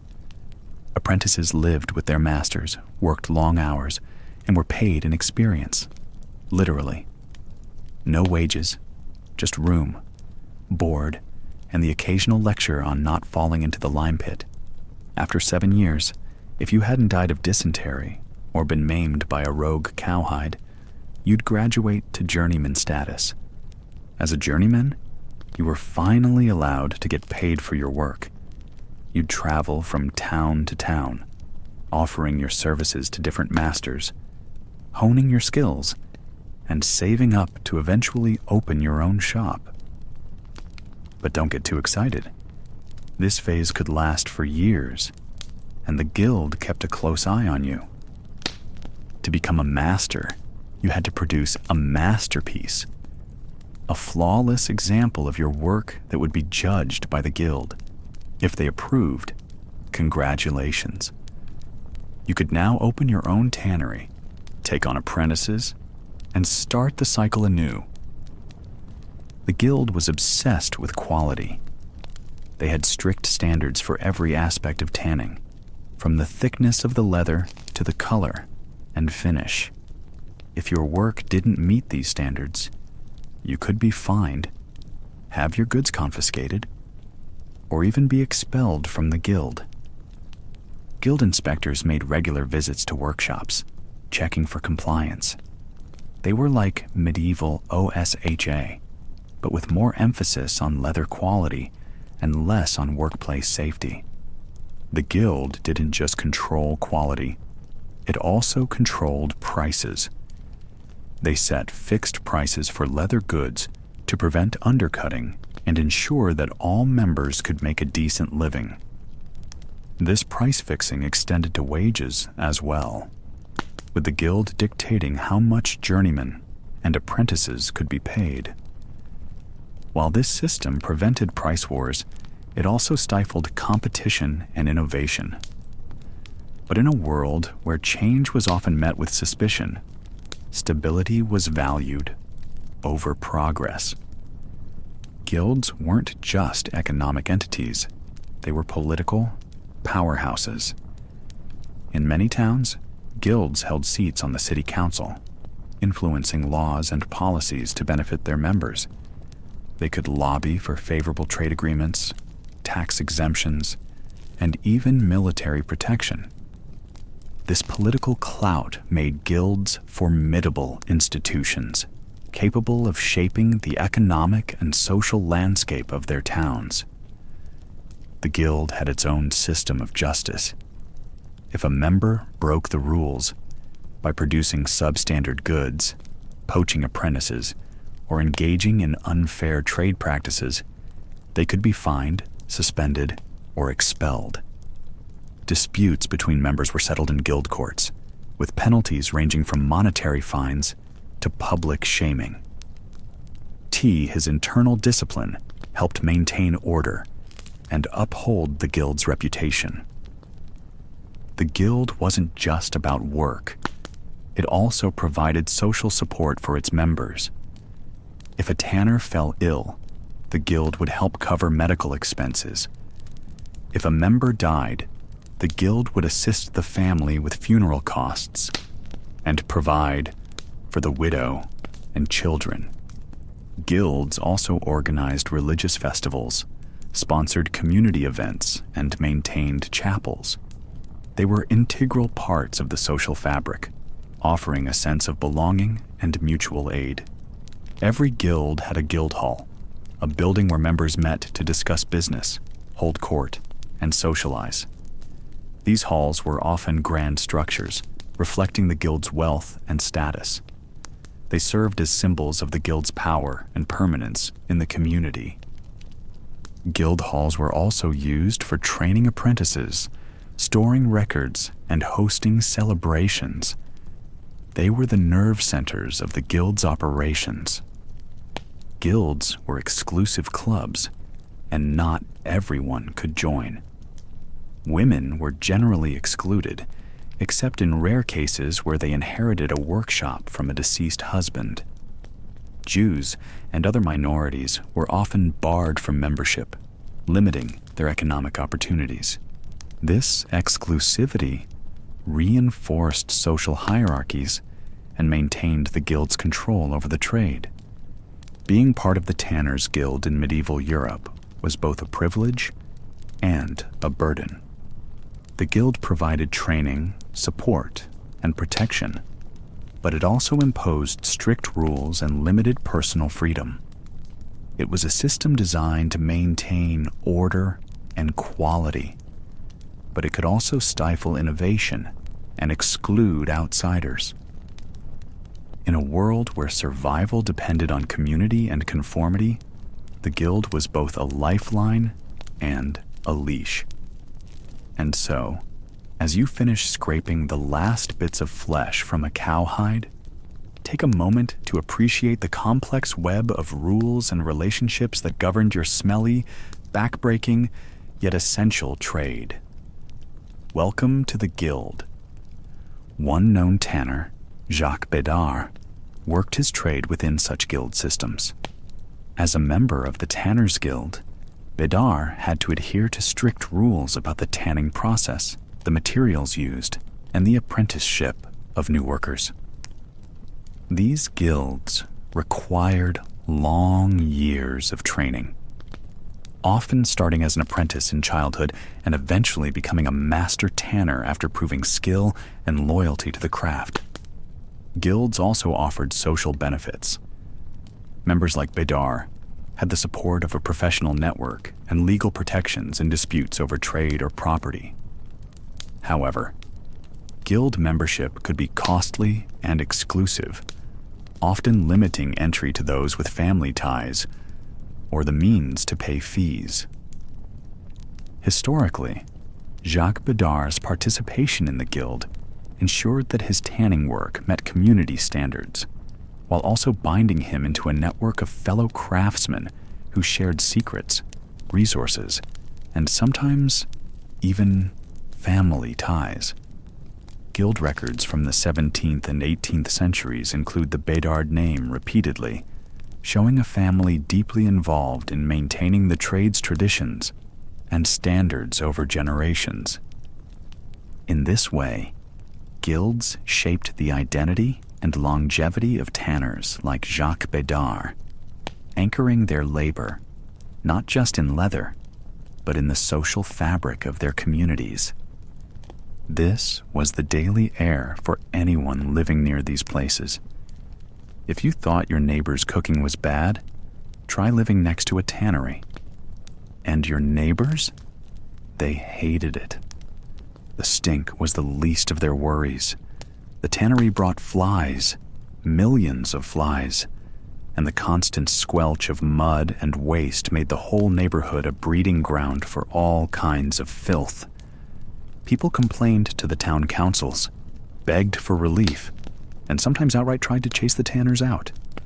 But the tanners were stubborn, and their leather was in demand, so the battles between neighbors and tanners became a full-on war of words, fines, and sometimes worse. The town council meetings must have been a blast.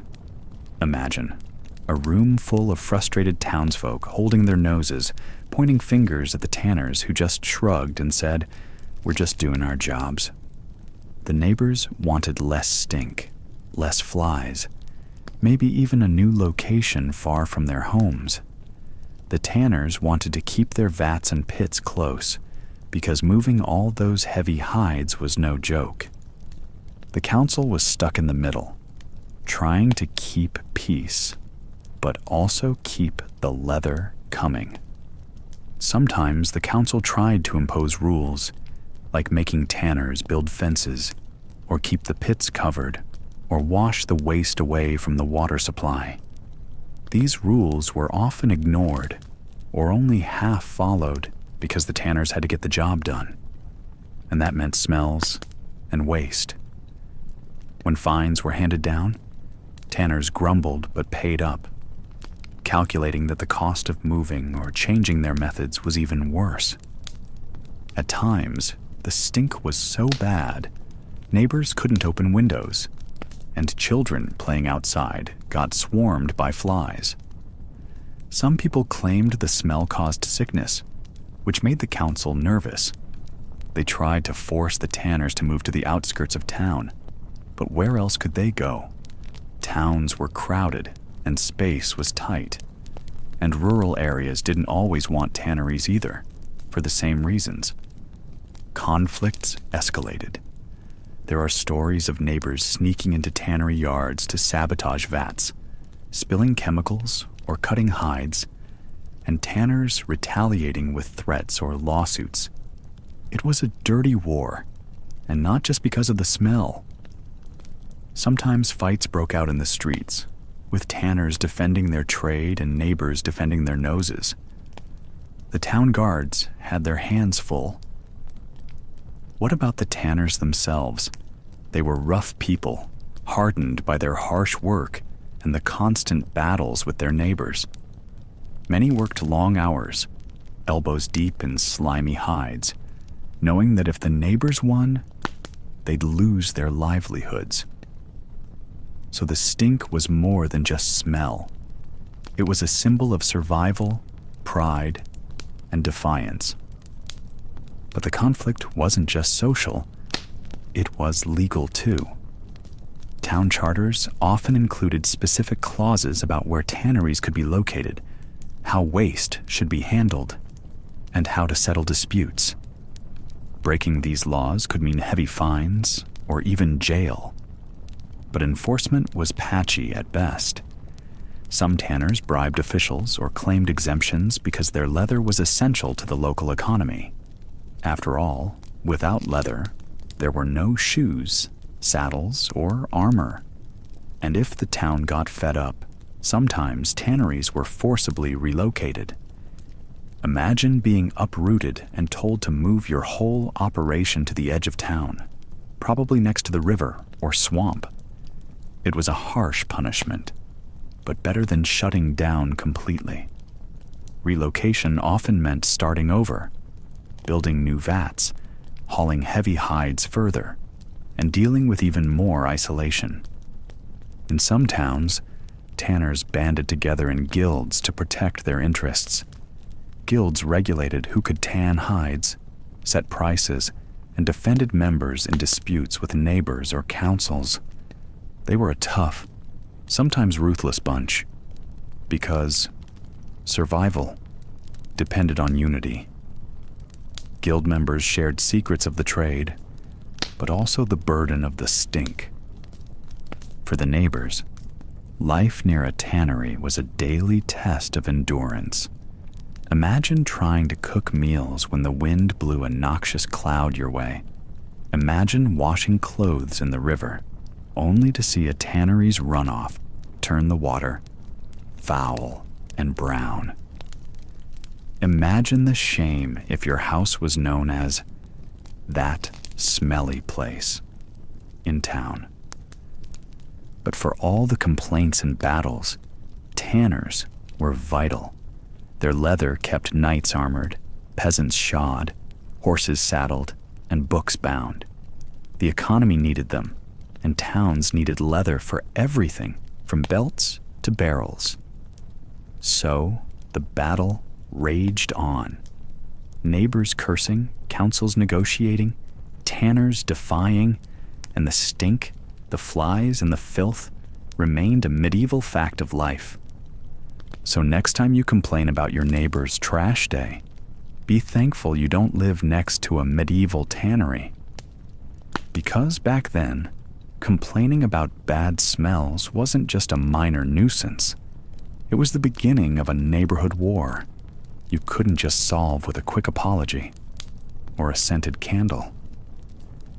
And that, my friend, is how living next to a tannery in medieval times could drive a whole town to war, one stink, one fly, and one hide at a time. Around you, narrow streets are packed with wooden houses so close together, a sneeze could start a chain reaction. You're near a tannery, an open-air, stinky, grimy place where raw hides slowly turn into leather. The smell? Imagine rotten eggs mixed with vinegar and a hint of swamp. That's your daily perfume. The problem? That smell isn't the worst thing here. The tannery is a tinderbox, literally. Wood is everywhere. Buildings, Fences, carts, barrels, and it's dry and thirsty for fire.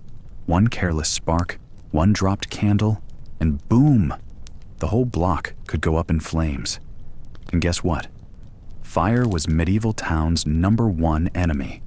Without modern fire departments or hoses, a blaze was a terrifying, unstoppable beast. Tanners, with their vats of flammable chemicals, think animal fats, oils, and sometimes even urine, lived on a knife's edge. Urine? Yes, it was used in tanning because of its ammonia content, helping to soften hides. But guess what catches fire easily?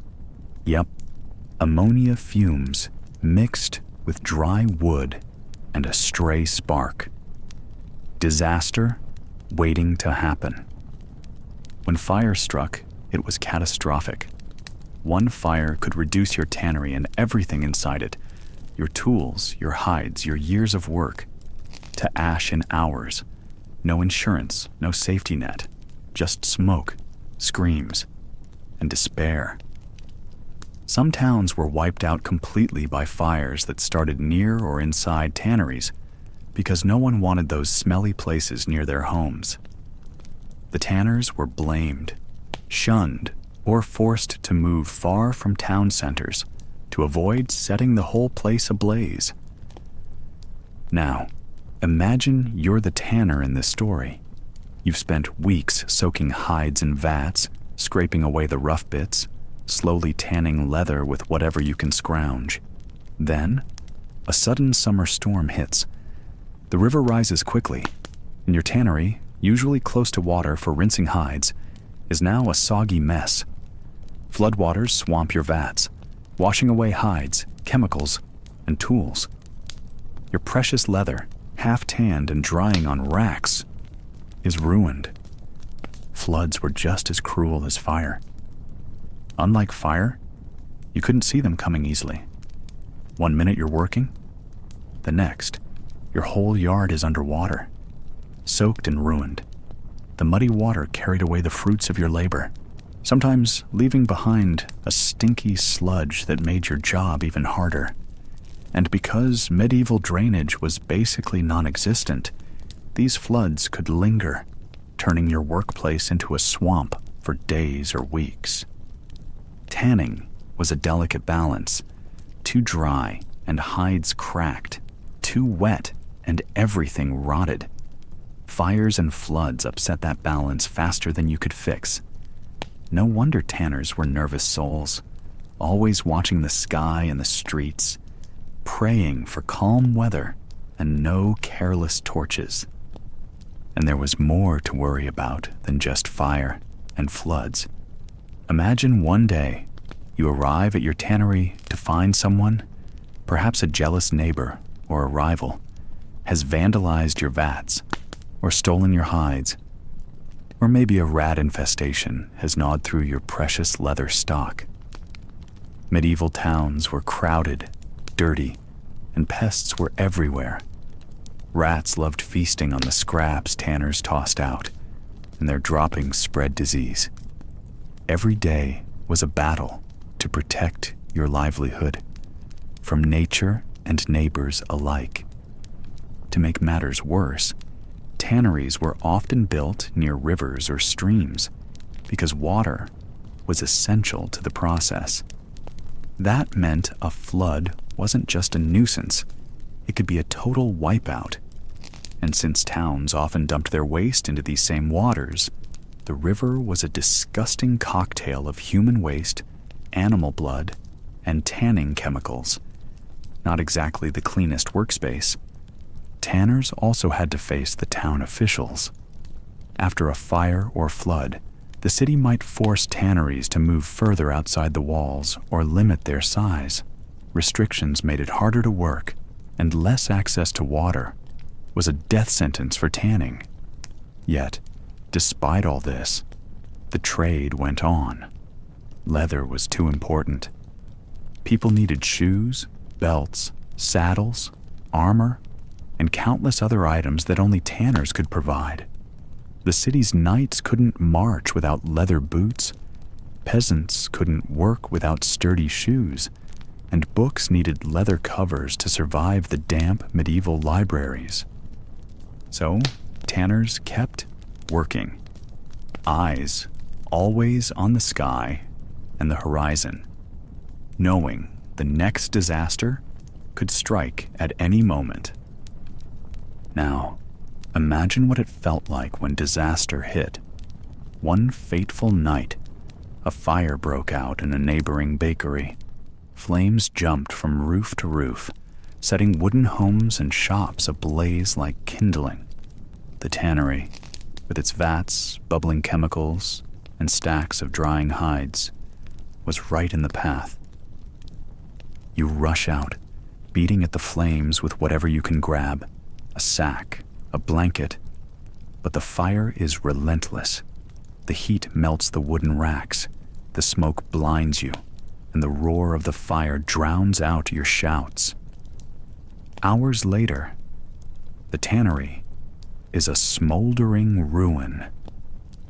Years of hard work gone. No compensation, no safety net, just ruin. Or consider the flood that came in early spring. Heavy rain swelled the river beyond its banks. You run to your tannery, only to find it submerged under 3 feet of muddy water. The hides float helplessly, vats overflow, and your tools are lost in the muck. You wade through the sludge, heart sinking as you realize there's nothing to salvage. That's medieval tanning, a constant fight against forces you cannot control. And yet, the stories don't end with disaster. Each time a tannery was destroyed by fire or flood, the tanners rebuilt. They moved vats, reinforced fences, and dug drainage ditches to fight future floods. Towns sometimes introduced regulations, like banning open flames near tanneries or ordering tanners to build on higher ground. These rules came slowly, often after disaster struck. Tanners learned the hard way that their trade was fragile. Their livelihood was tied to weather, luck, neighbors, and the whims of nature. But their stubbornness and grit kept leather coming, despite the risks. So next time you slip on a leather shoe or carry a leather bag, remember the medieval tanners who risked everything: fires, floods, disease, social scorn, to keep the world moving forward. And if you ever think your job is tough, just imagine doing it in a place where your workshop smells like a swamp, your neighbors want you gone, and the next disaster could be a single stray spark or a sudden storm. That's tanning in medieval times: survival, disaster, and stubborn craftsmanship rolled into one smelly, dangerous package. To turn a raw hide into supple leather, you need to strip away hair, fat, and flesh. That means buckets and vats full of soaking water, lime, and all sorts of natural chemicals, plus the leftover bits of hide. All this waste had to go somewhere. And guess what? That somewhere was usually the nearest river, stream, or just the ground outside the tannery. The rivers near tanneries became infamous. The water would turn murky, foul-smelling, and sometimes even toxic to fish and anyone who tried to drink from it. Imagine the poor villagers downstream, trying to wash clothes or fetch water, only to end up with a face full of rotten leather runoff. And it wasn't just water. The ground itself turned into a greasy, muddy wasteland. Piles of flesh scraps, hair, and other hide leftovers attracted flies, rats, and every kind of scavenger imaginable. It was a perfect storm for disease. And the tanners, their families, and neighbors all suffered. But wait, it gets worse. The chemicals tanners used weren't natural miracles. Lime, used to loosen hair from hides, was caustic and burned the skin. Urine, prized for its ammonia content, smelled so bad that tanneries were usually banished to the outskirts of towns or near rivers where the stench could drift away. So, yes, tanning was a necessary evil. Without it, no boots, no belts, no saddles. Basically, no leather goods. But at what cost? The environment paid a heavy price. Leather was everywhere in medieval life. You didn't just need it for shoes. Armor had leather components. Saddles and harnesses for horses were leather. Bookbindings, gloves, belts, even early wallets, all leather. The medieval economy depended on tanners, but the environment wasn't designed to handle the trade's waste. This created a paradox. The tanner's work was essential, yet hated. The stink and pollution were so bad that even the people who relied on the leather goods often avoided living near a tannery. Now, if you think the tanner's biggest enemy was just the smell, think again. There was also the law, and it didn't always side with the tanners. Guilds governed the tanning trade with strict rules about quality and methods, but also about where and how tanners could operate. Break those rules and face fines or worse. The guild was the tannery's safety net. And its enforcer.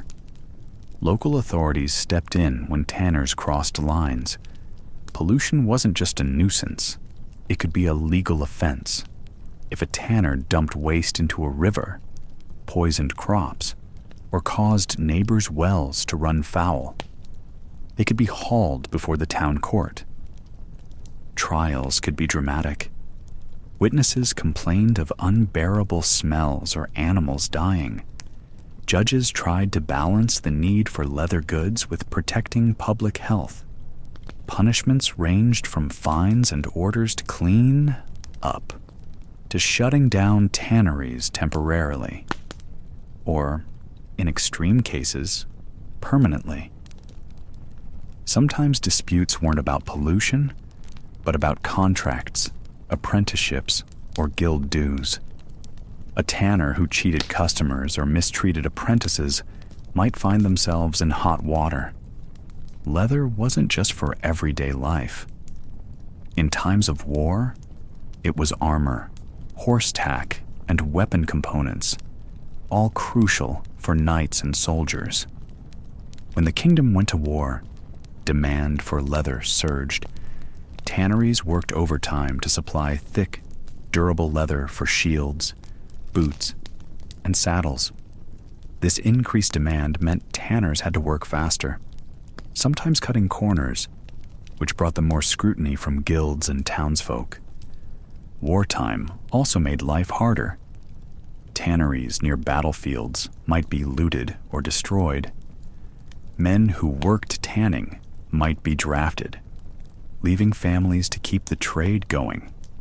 So, while leather was the unsung hero of medieval war, the tanners who made it faced danger both from the enemy and their own townspeople. So next time you admire a leather shoe or a fine saddle, remember the grimy world behind it. The medieval tanner's trade was a balancing act between necessity and nuisance, craftsmanship and contamination. They lived with the smell, the disease, the social stigma, and the legal threats, all to create the leather goods that shaped medieval life and warfare. It really sucked to be a medieval tanner, but without them, much of the medieval world would have fallen apart. Welcome to the stink-filled, challenging, and surprisingly vital world of medieval tanning. A trade that left a lasting mark on towns, rivers, and history itself. Now, you've just stumbled into a medieval town, and the tannery has just closed. That awful smell, the one that followed you everywhere like a shadow, is finally starting to fade. The constant noise of scraping hides and splashing vats is gone. replaced by an eerie, heavy silence. The wooden fences around the tannery lean, cracking in the wind. Empty pits lie open, their foul water drained or dried up. The barrels that once held stinking chemicals are cracked and rotting. The place looks abandoned, forgotten, except for the stories it leaves behind. Because when a tannery closed in medieval times, it wasn't just a business shutting down. It was a disaster for the tanners, who lived and breathed that stink-filled life. Their whole world, and often their whole family's survival, depended on that tannery. And when it shut its doors, it wasn't just the leatherwork that died. It was the workers' hopes, their skills, and sometimes their very way of living. Imagine you're one of those tanners. You've spent years scraping and soaking hides, breathing in the foul vapors that would make modern noses scream. You know the precise moment to move a hide from one pit to the next. Your hands are cracked and stained from lime and tannin. Your muscles ache from pulling and stretching. This was your life, your trade, your identity. Then, one morning, the tannery owner slams the gate shut. Maybe the local lord demanded it, because the smell was poisoning the river and making the townsfolk angry. Maybe a flood washed away the pits, or a fire destroyed the buildings. Or maybe leather just wasn't selling anymore, and the owner couldn't pay you a single coin. Whatever the reason, the tannery was done. No more work, no more wages, no more daily routine that gave your life meaning. Just silence. The worst part? Tanning was a skill like no other. You couldn't just switch jobs and expect to survive. Your hands and mind were trained for this exact craft, mixing chemicals, soaking hides, scraping flesh, drying and softening. It was dangerous and smelly work, yes, but you were good at it. Other towns didn't always want tanners around. The stink made you a pariah. People avoided you and your family, crossing streets to dodge the smell that clung to your clothes and skin. So when your tannery closed, finding work elsewhere wasn't easy. Trades like baking or blacksmithing required different skills, and townsfolk often refused to hire someone so closely linked with rot and muck. Doors slammed in your face, and you found yourself with nothing but bitter memories and empty pockets. Tanning was often a family affair. Your children learned by watching and helping you from an early age. Your wife might have mixed the chemicals or sold finished leather in the market. When the tannery closed, it wasn't just your livelihood that vanished. It was your whole family's future. Apprenticeships stopped, meaning the next generation lost their chance to learn the craft and make a living. Women lost their income and social standing too. Many families faced starvation, homelessness, or worse. Some fled the town entirely, packing what little they could carry and hoping for better fortune elsewhere. But moving wasn't simple. Travel was dangerous and expensive, and few places welcomed tanners with open arms. Staying meant watching your neighbors grow richer while you sank into poverty. From the town's point of view, you might think that losing the tannery was a blessing. No more stench poisoning the air or polluting the river. But leather was woven into every part of medieval life. Without tanners, shoemakers had no leather to make boots. Saddlers couldn't craft reins or saddles. Knights lost their leather armor. Merchants lost their bags and belts, and bookbinders lost their supple covers. The entire economy shrank because leather goods were vital. Markets grew quieter, taxes fell, and the town's livelihood took a hit. The tannery's closure echoed far beyond its gates. Years after closing, the tannery site became a ghost town of sorts. Pits filled with rainwater, turning into stagnant pools that smelled worse than ever. Wood rotted and collapsed. Vats that once bubbled with chemicals cracked open, weeds creeping over the ruins.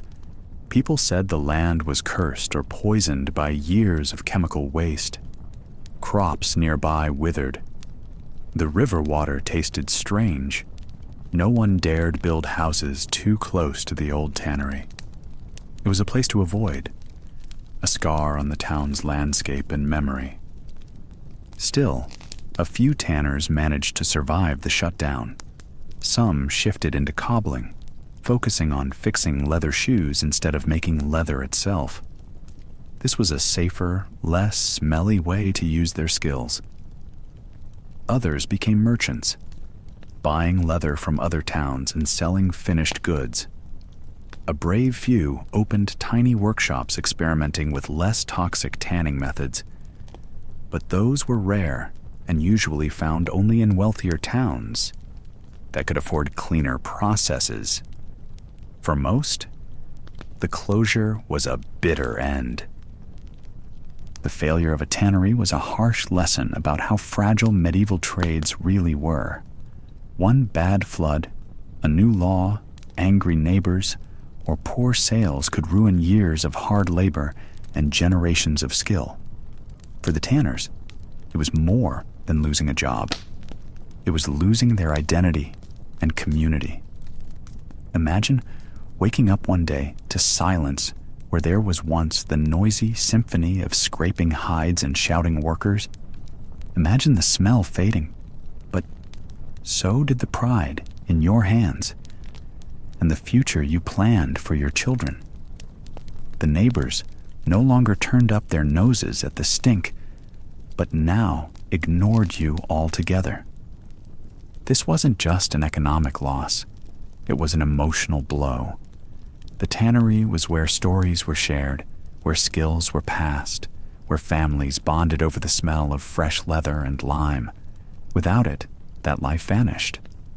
Some older tanners grew bitter and withdrawn. Others, young and hopeful, faced a cruel choice: move or starve. So, the closed tannery tells a story of survival and loss. It reminds us that behind every piece of medieval leather was a person who lived, worked, and dreamed despite the smell and hardship. When the tannery doors shut for good, it was never just about business. It was about people losing their place in the world. As you walk away from the empty vats and broken benches, you can almost hear the echoes of curses and laughter, the heavy thud of soaked hides dropped into pits, and the sharp scrape of knives on flesh. The tannery is silent now, but its memory hangs in the air, just like the faintest trace of leather in the wind. And now, as you close your eyes to drift to sleep, remember those forgotten tanners. Their work was foul and their lives harsh, but their hands shaped the medieval world. Every boot, every saddle, every book cover carried their story. Even when the tannery closed, their legacy remained etched in leather and in history. Thanks for listening.